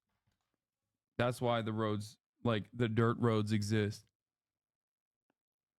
It is specifically so that they can move their fucking weapons of war freely. It's not really a road. It is actually a bulldozed road where a road used to previously exist, but no longer does. Are you as invested in other conflicts and suffering as you are in this? Yes, I am. And I do cover it a lot, but I do find it funny that you immediately only bring this up cynically. Okay. After saying, why not release the hostages and watch as Israel will still keep up their invade? And now they no longer have an excuse for what they're doing. Yeah. As though that is something that is going to work. You literally looked at this and you said, aren't you worried about other conflicts too? Like, hey, how about you look away from this? How about you look away from this that is happening with your weapons, with your taxpayer dollars? And then so obviously went and turned around and acted like you actually think that like Israel will have Israel needs excuses to behave this way. Oh, it won't have any excuses. Will you support a ceasefire if Palestinians release all the fucking hostages? No, you won't. So shut the fuck up. You'll turn the other cheek and you'll keep saying you'll find a different fake excuse made up by Israel to continue its fucking bloody war, as you have already obviously avoided the reality of the matter that is unfolding in front of you. There were probably Israeli civilians that were held hostage in some of these fucking buildings. Israel blew them up regardless. Israel killed those hostages. Once again, showcasing that it doesn't give a fuck about the civilian casualties. Like, the Western world's attitude towards Israel has already moved way beyond what is permissible, okay? Like, Israel's actions are far above and beyond what is normal, what is allowed, what should be allowed, okay? And yet Israel shows no signs Israel shows no signs of fucking stopping, and they're posting videos like this instead. I'm Zach Sage Fox here on the beach of Tel Aviv. Welcome to Are You a White Colonizer? The game show. Let's play. Excuse me, ma'am, to win 100 shekels, are you a white colonizer? I am not. Congratulations, because you've won 100 shekels! Thank you. Bye! All right, for 100 shekels, are you a white colonizer? No. Where's your family from? From República Dominicana. Okay, so you're from the Dominican Republic? Yeah. You won 100 shekels! Is this a white country? Bro, it's so crazy. It's so crazy watching this fucking insane video right after we just saw the conditions in northern Gaza. It's like, dude, you literally are a colonizer, okay? You are. Like, you can shield all the fucking brown people you can find on a beautiful Tel Aviv beach all day, every day to be like, see, we're so multicultural and so different. It's like, that doesn't change the reality. Look at your beaches, look at your way of existence right now, and then look at like fucking 15 miles beyond the boundary of the Gaza border fence. This is literally zone of interest shit, dude. Straight up.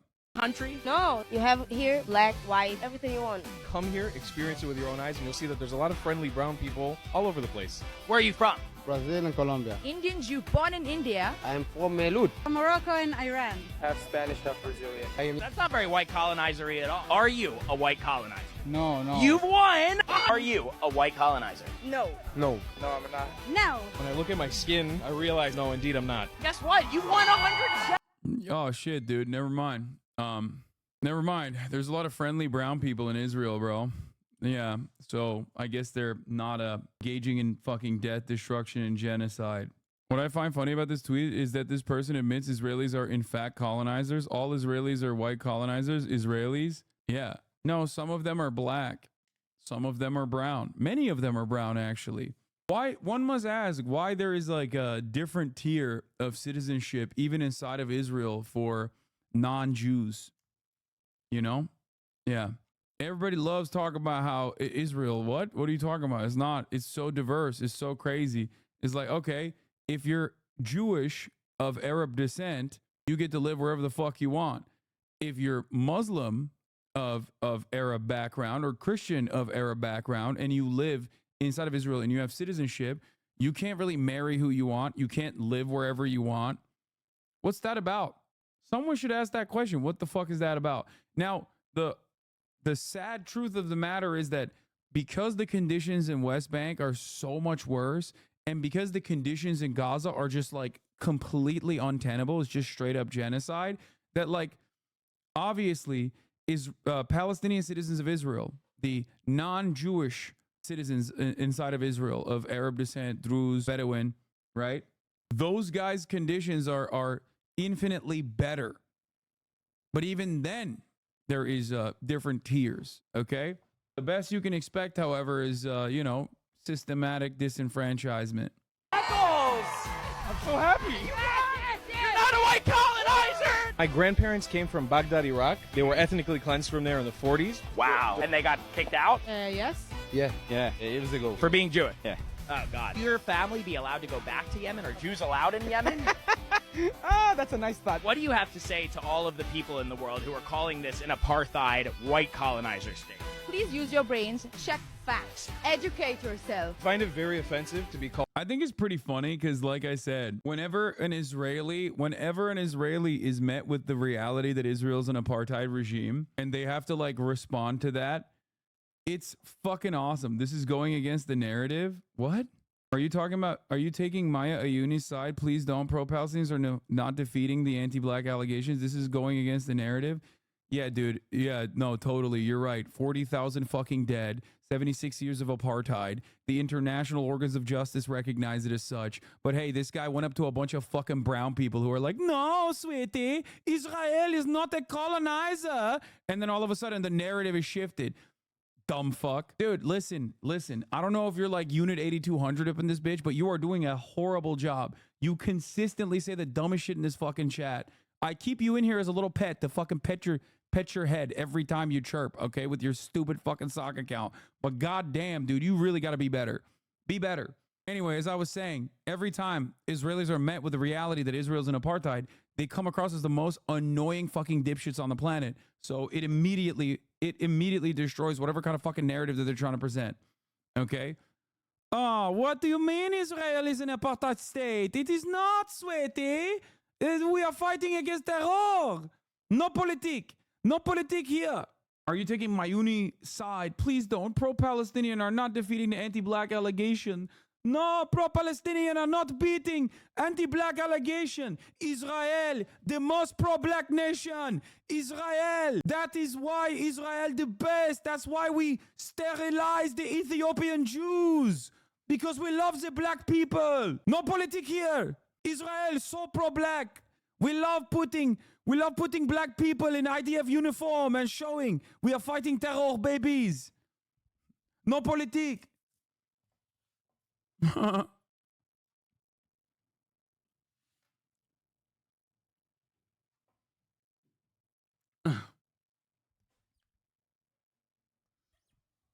dare you? No politique here. All the white colonizers. What are we colonizing? They need to come visit. So Jews really do come in all shades and sizes. Yeah, of course. As you just saw, Israel is anything but a white colonizer state. Sick, dude. Yeah. What's going on? What's going on the other fucking side? What's going on the other side of the fucking borderline? You know what I mean? He's trying to get clips out of context. Maya Ayuni was arguing she could say the N-word on 2020 on TikTok. I don't know who the fuck Maya Ayuni is, bro. What are you talking about? Have I responded to Maya Ayuni? Is that what I'm talking about here? Or am I talking about the fucking Israeli apartheid or the Israeli genocide of the Palestinians? What do you mean clipped out of context? Who the fuck is Maya Ayuni? I don't give a shit what she has advocated for in 2020 or whenever the fuck she's advocated for whatever the fuck. Okay? That doesn't change the equation here. What a desperate fucking attempt to be like, oh yeah, these guys are so anti-black, bro. I guess we have to defend the genocide then. Sorry.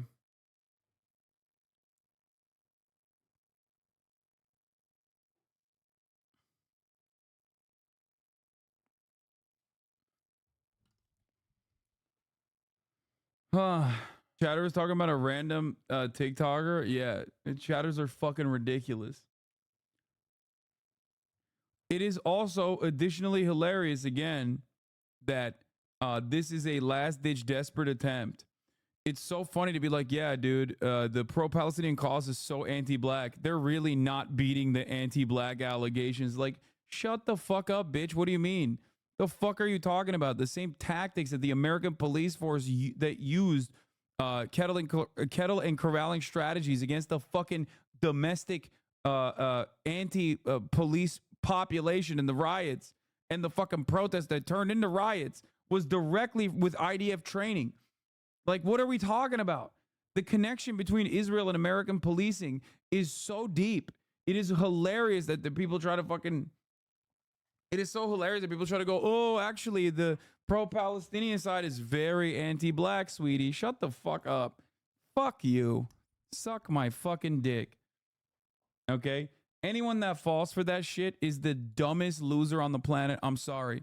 If you are like, if you're pro-Palestinian, okay? If you're pro-Palestinian emancipation and you watch fucking one TikTok that is massaged in a certain way, and it like literally primes you into being like, oh yeah, well, my conditional loyalty or my conditional allegiance is totally transactional. Actually, allyship is transactional to me, and I've decided that pro-Palestinians are anti-black. Like, then you're fucking oblivious to the reality, dumb fuck. Get out of here. Get this fucking idiotic psyop out of here, dude. Shut the fuck up. Politics now. Anyway, Pennsylvania takes center stage with visits by both candidates. As the presidential candidates focus their energies on Pennsylvania, seen as a key state to winning the White House in November. And ABC White House correspondent Mary Alice Parks joined. She's not really random. There was a huge controversy surrounding her. No, she is random. You want to know why she's random? Because she's a random fucking TikToker whose name I've never heard in my entire life. Okay? So I'm sorry. It is a fucking random TikTok narrative. I don't give a fuck about one random TikToker's huge controversy with a couple million followers. Like, you're fucking insane, dude. Charlie D'Amelio would not even move the fucking needle in this situation, okay? What the fuck are you talking about, dude? What are we talking about? This is insane. I'm not saying that, like, that random TikToker is doing a psyop. I'm saying that, like, all of the drama surrounding a random TikToker is a very obvious fucking psyop, okay? Yeah. Look, this is, if every Palestinian, if every Hamas member said the N-word 10 times a day, Palestinians still wouldn't deserve the genocide. Like, I know that is a ridiculous thing to mention, but it's true. Like, the idea that, like, it is no different than people being like, wow, dude, some Palestinians are very anti-gay. It's like, okay, what about the fucking gay Palestinians are being killed? Like, what are you talking about? I guess they deserve genocide then. My bad, bro. My bad. Like, sorry, sweetie. The genocide will not stop, okay? I've decided that the pro-Palestinian movement in the Western world is actually anti-black, sweaty. Oh my God, what a laughable fucking notion, dude. Like, these are some of the most diverse crowds of people. Like, it's one of the most diverse groups of people in terms of, like, the pro-Palestinian emancipation, because it touches, like, every fucking part of intersectionality. Literally. Joins us with the latest. Mary Alice, good morning. Yeah, well, good morning. Both Democrats and Republicans really zeroing in on the economy this week, trading attacks over who has the best economic proposals. Today, Vice President Harris and Governor Walz will be in Western Pennsylvania on a new bus tour before heading to Chicago. This morning, all eyes on Pennsylvania, where Vice President Kamala Harris is set to debut a new campaign bus on the eve of the Democratic National Convention. Former President Donald Trump also spending the weekend in the key battleground state. I will rapidly drive prices down, and we will make America affordable again. Offering few specifics on what he would try to do to bring down costs, but upping his attacks on Harris's economic proposals. She went full communist. Harris this week blamed corporations. That was really awesome. Have you guys fucking seen, what is this? What is this? What the fuck is this? I wouldn't hold my breath on a 1 million follower TikToker because this is how consequential a 60 million follower TikToker is. Like, Let me hear say,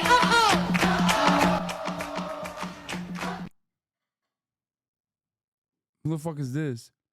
This person has 16 million followers on TikTok and nobody showed up to her meet and greet? What? Anyway, okay, we're done with the TikTok portion, please. Oh my God. Did you guys see Trump fucking talking about how if you vote for Kamala Harris, everyone will get health care? I love that. These guys are so brain broken, bro. You vote for Kamala Harris, everyone's getting health care.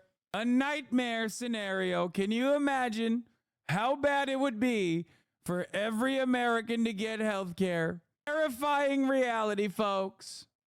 Everyone knows Americans are better off without health care. For price gouging and promised penalties for them to try to drive down grocery costs, as well as new funding to work on the housing crisis. Republicans pouncing, saying government spending has led to inflation. As a pitch to bring back jobs, Trump pushing for tariffs on products coming from overseas. I want to cut taxes on Americans while putting tariffs on China and foreign countries to bring our jobs back home to Pennsylvania. Trump spending much of his remarks commenting on Harris's looks. They said, no, her biggest advantage is that she's a beautiful woman. I'm going, huh. I never thought of that. I'm better looking than she is. Some of his supporters saying he should lay off the personal attacks. Let's talk about, the facts of what's going on in the country, the issues. He does need to ease up on that a little bit. Harris's spokesperson in a statement writing, he resorts to lies, name-calling, and confused rants. The more Americans hear Trump speak, the clearer the choice is this November. Her running mate, Minnesota Governor Tim Walz, campaigning in Nebraska, where he was born and raised. I graduated from a town of 400 named Butte. I wouldn't trade growing up in that town for anything in the world. Spent my summers working on the farms. Now, President Biden and the First Lady will kick off the Democratic Convention on Monday. They will formally turn over the week's events and the party to Vice President Harris. Now, the president's team argued that the president should actually get credit for his confidence in Harris, his quick endorsement of her, that helped Democrats avoid a really messy convention. Will. All right, Mary Alice Parks for us in Washington. Thank you. And ABC News will host the first presidential debate between Vice President Kamala Harris and former President Donald Trump. It'll take place on September 10th in Philadelphia's National Constitution Center, beginning at 9 p.m. Eastern. Our own David Muir and Lindsay Davis are the moderators, and it's live on ABC and streaming on Disney Plus and Hulu. For Democrats, the road back to the White House requires a pit stop. Can you wear normal size pants? Fuck no, dude. I love my big ass pants, dude. My parachute pants look sick. Quick Jason clip. Motherfucker, I don't know, bro. I'm just going with the flow. As you should be. Yes, sir. You got your stream going on. Hassan? I'm tripping. No, not K-Son. I said Hassan. You look like Hassan. Kind of a little, nah. Bro, that's crazy. Nah. Kind of a little, nah. Nice to meet you, though. That motherfucker taking a... That's crazy. Stop in Chicago. Beginning Monday, the party holds its convention at the United Center, where they will officially nominate Kamala Harris and Tim Walz to the presidential ticket. Organizers there have been busy preparing for thousands of delegates and politicians, as well as protesters. Ed O'Keefe is in Chicago. Ed, good morning. Michelle, great to see you. You know, Chicago this coming week will host a political convention for the 26th time, more than any other American city. And while there are concerns about gridlock and protests, Democrats in this state are eager to help Vice President Harris make history. The stage is set, security is in place, and Chicago is bracing for the crowds. So is the city ready? Yes, we are ready. Mayor Brandon Johnson says he hopes his city can strike a balance. And so we're going to protect those individuals whose voices are being heard to make sure that they're safe. But we're also going to make sure that we have a vibrant, energetic, exciting convention that's going to launch, again, a history. This is the only reason why I don't know what will happen with the Palestinian protest, because, like, the mayor is pretty pro-Palestine. Maker into the White House. Will you be a part of the protest, or will you just be sucking off busy like Obama? Omna? Nah, dude. If I see the protesters, I'm going to kick them. That's my plan. My plan is, if I see protesters, I'm going to be like, I'm talking, sweetie. Okay? I'm going to talk to the protesters and be like, sweetie, I guess it seems like you want Trump to win.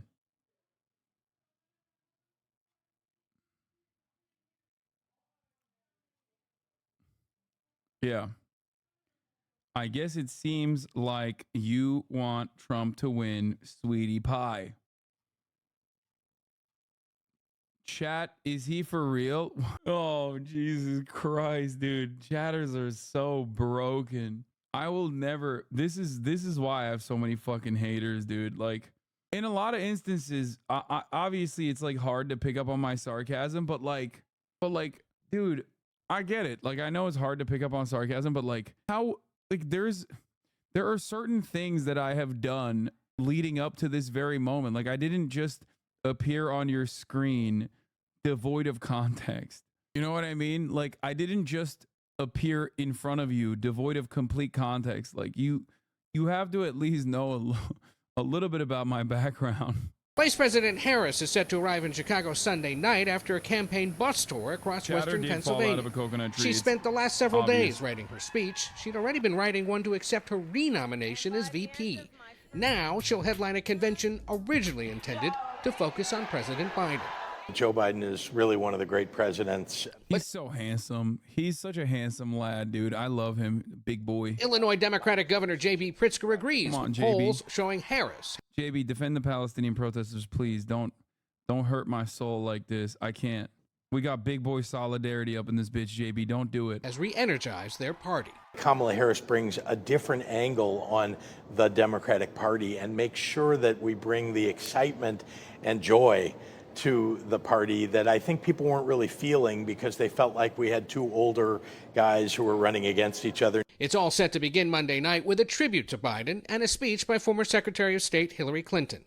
On Tuesday, former President Barack Obama is the headliner. Wednesday, it's former President Bill Clinton and vice presidential nominee Tim Walz. Thursday is Harris's big night. Harris has been working on that speech for weeks, expected to be working on it right up until she delivers it. It is, of course, the biggest moment of her political life. As for the Republicans, they are not taking a rest while Democrats meet here in A preview of the my favorite. Yes, Sunday morning with that fucking classic like 80s filter. Goddamn. Can we skip day one? Wait, why? Can they skip day one?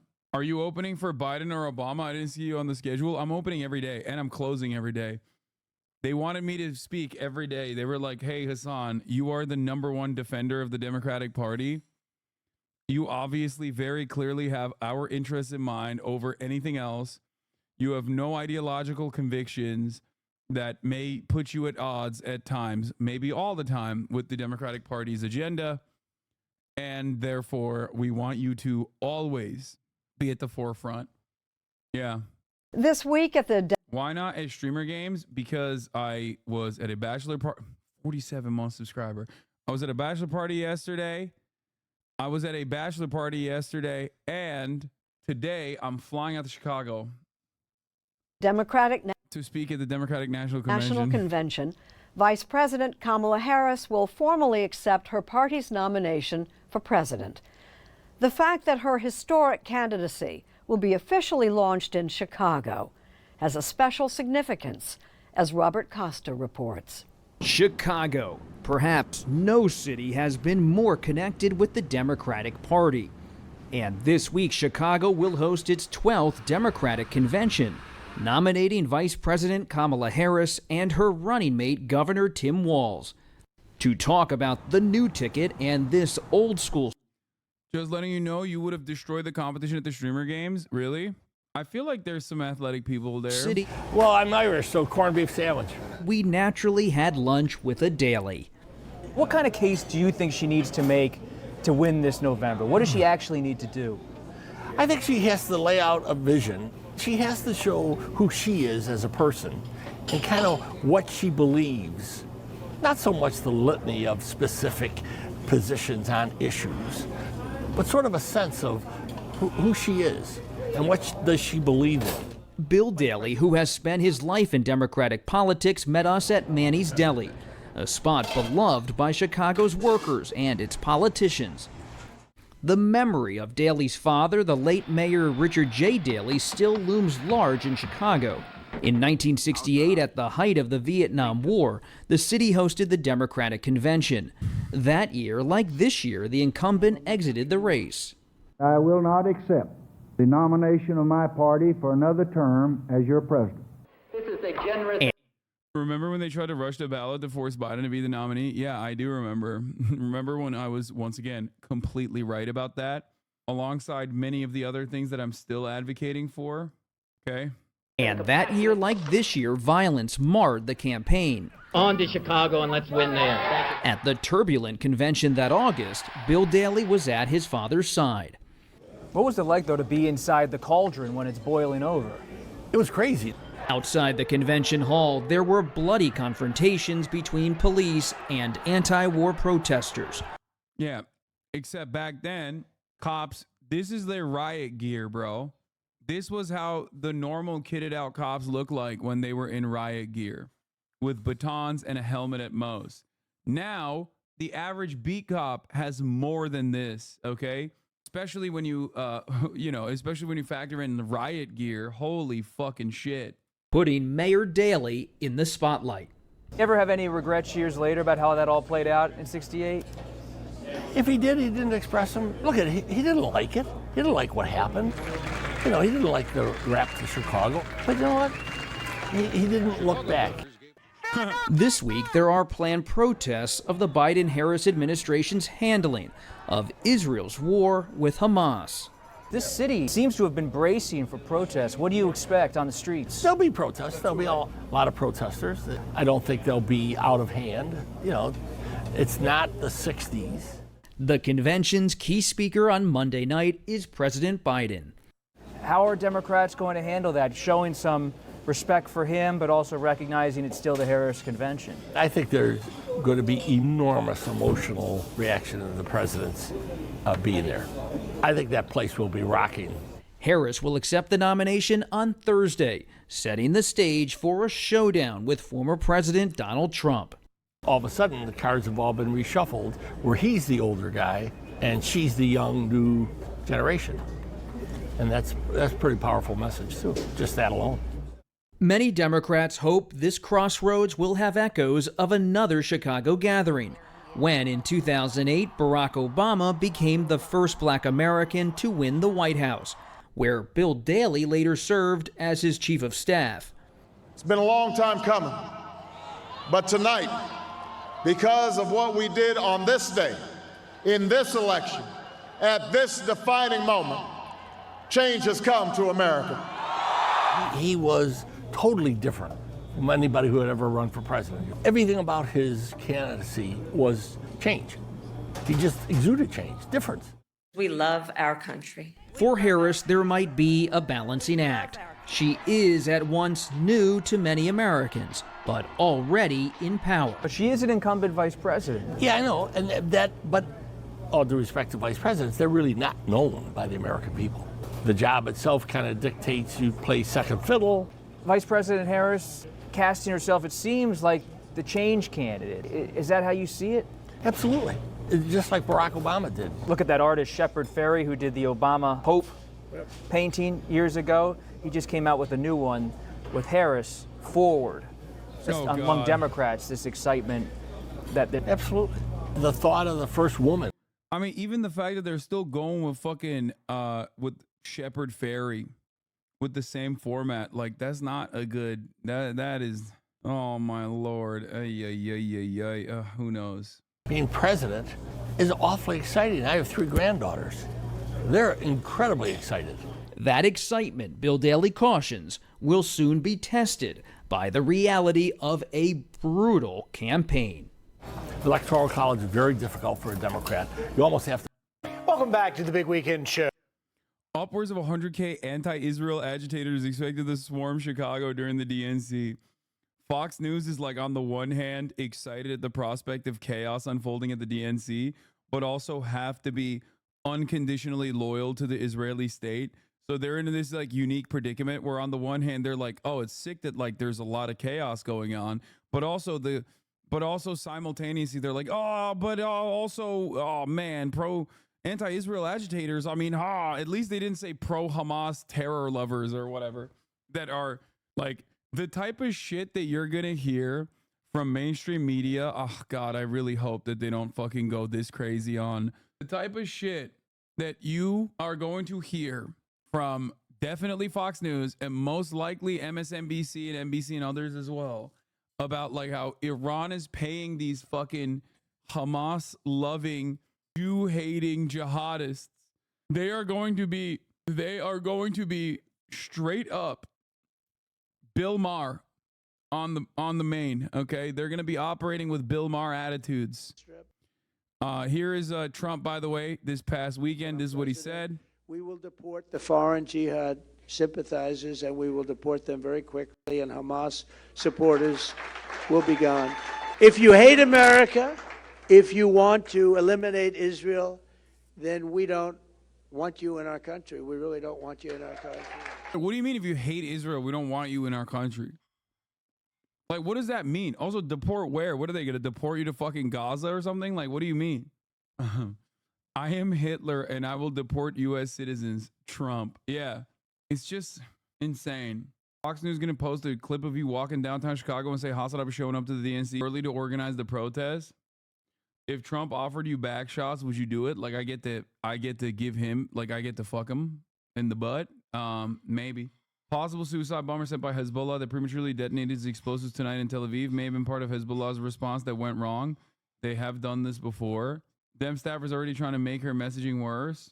What is going to unfold in front of our eyes over the course of this upcoming week will be very telling for what remains of the election cycle. We got like 70, 79, 78 days remaining. You will have a DNC filled to the brim with Democratic Party officials, loyalists, talking about how great things are and how great things are going to be. And there is going to be thousands, hundreds of thousands of pro-Palestinian protesters demonstrating, and they might get their ass beat by a brutal police force.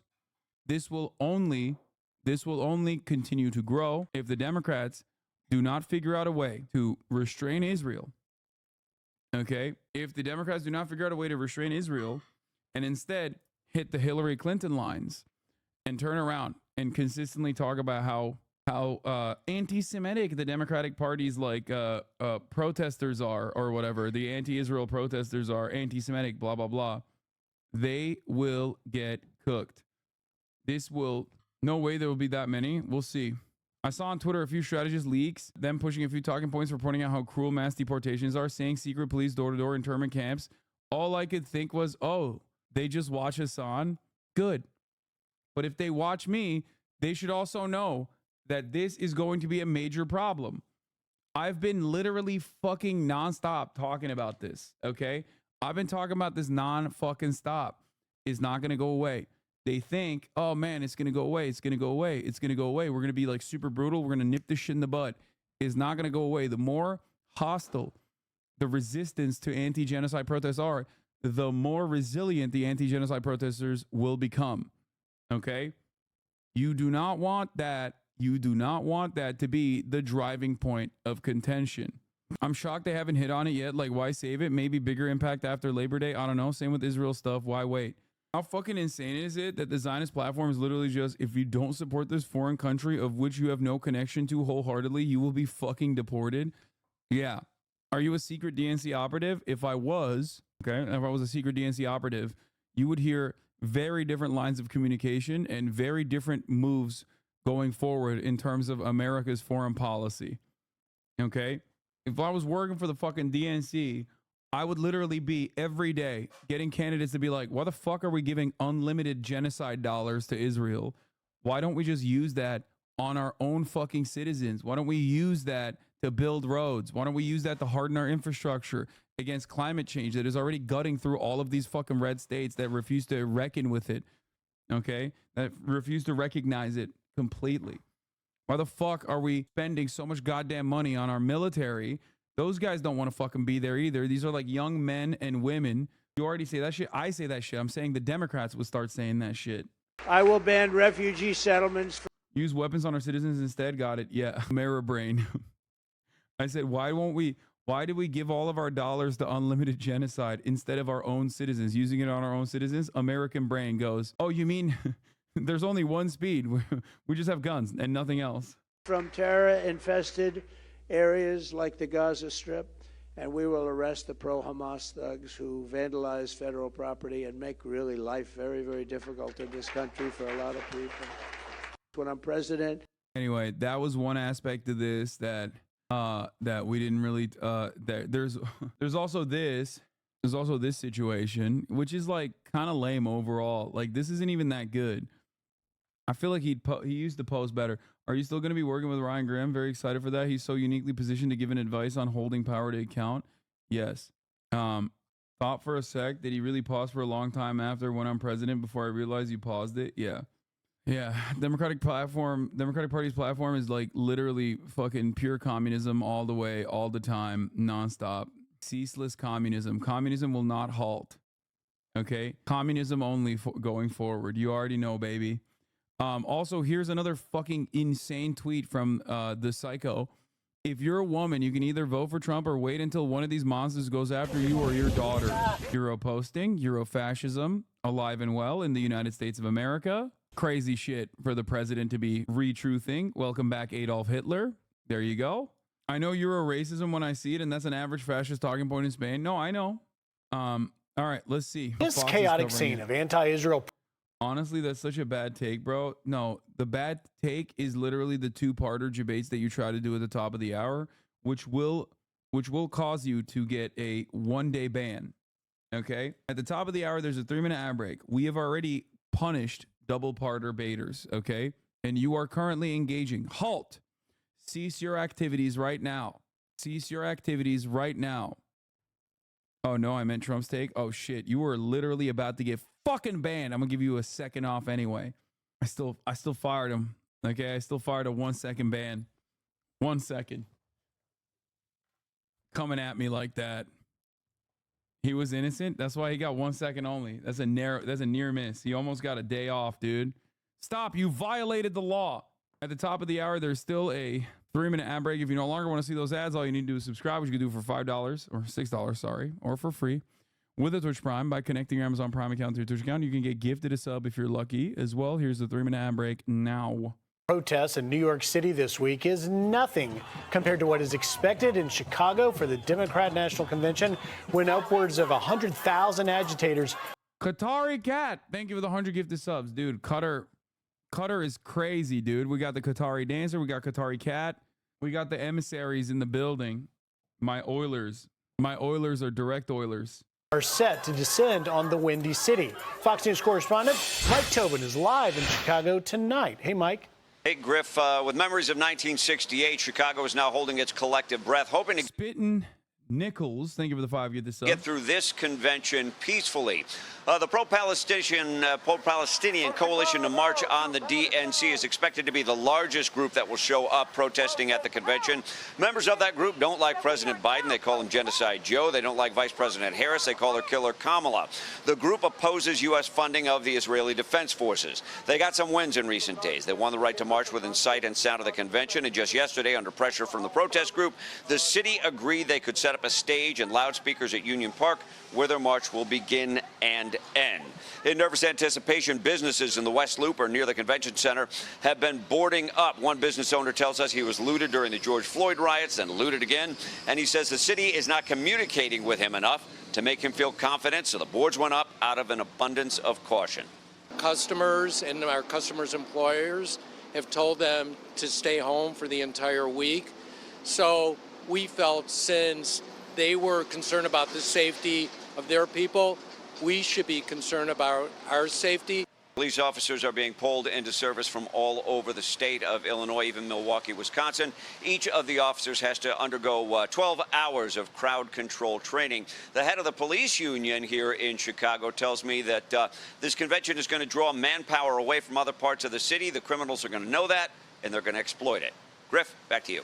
So here's a question many are wondering about. Will Harris's wild policy flip-flops already being sent selfies from friends with AOC? Chicago's on fire, baby. Yeah, people have already started storming the streets of Chicago. A lot of Democrats are already there. Uncle Jank is there. I'll be there later today. You already know, baby. All right. Will you be doing content with PFT commenter while in Chicago? Is he going to be in Chi-Town? Is he going to be in Chi-City? I will do content with anybody and everybody, okay? But probably I will end up doing content with nobody because I will be doing content for you. I only serve one master, and that is my community. Be acknowledged at the DNC convention next week.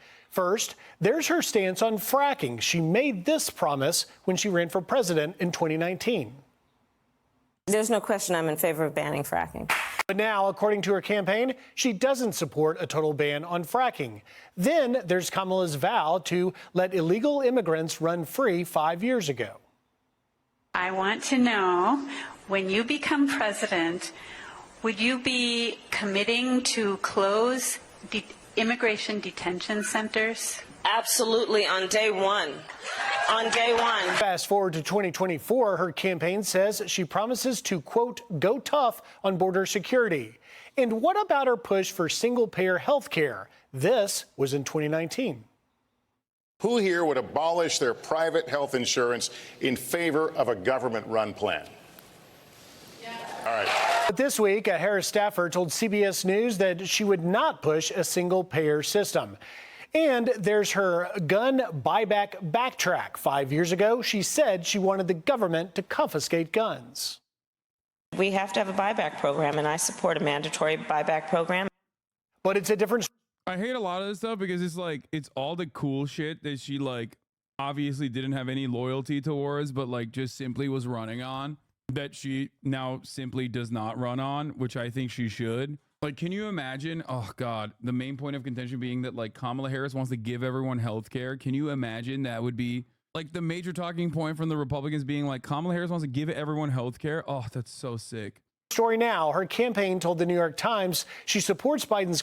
Hey, I've been trying to send you a video of Duke responding to you about a 1v1, but it said a link can't get me banned. You can't send me a link because you're not subscribed. Only subscribers are allowed to send links. But here, I see your link right now. What is this? Seriously, Duke jokes all the time, Hassan. No, I meant like I'm sure Duke plays around. I meant like he doesn't fuck around with like playing basketball and just like winning. Like that's what I meant. It's actually the opposite. I actually just don't take basketball serious at all. So like playing 1v1s is dead ass boring as fuck. That's why I don't play one-on-ones. Like I could. His entire audience saying Cap or Hassan cringe. We good. El Hassan. Play everybody in the YouTube Hassan is such a loser. I don't fuck with Hassan at all. world. Everyone want to talk about AMP for clout. Yeah, that's true. When I'm done talking about, you know, Gaza or the Democratic Party or Kamala Harris or Donald Trump, I'm like, let me secure a little bit of clout off of, clout off of talking about AMP. One-on-one by now. Chat mad because AMP and RDC fuck with you? Compared to like 5v5s and shit, they're like. But you don't like losing. I was right though. That's what I'm saying. He doesn't like losing, which is fine. I don't either. It's not boring. It's cap. Damn, this guy's good.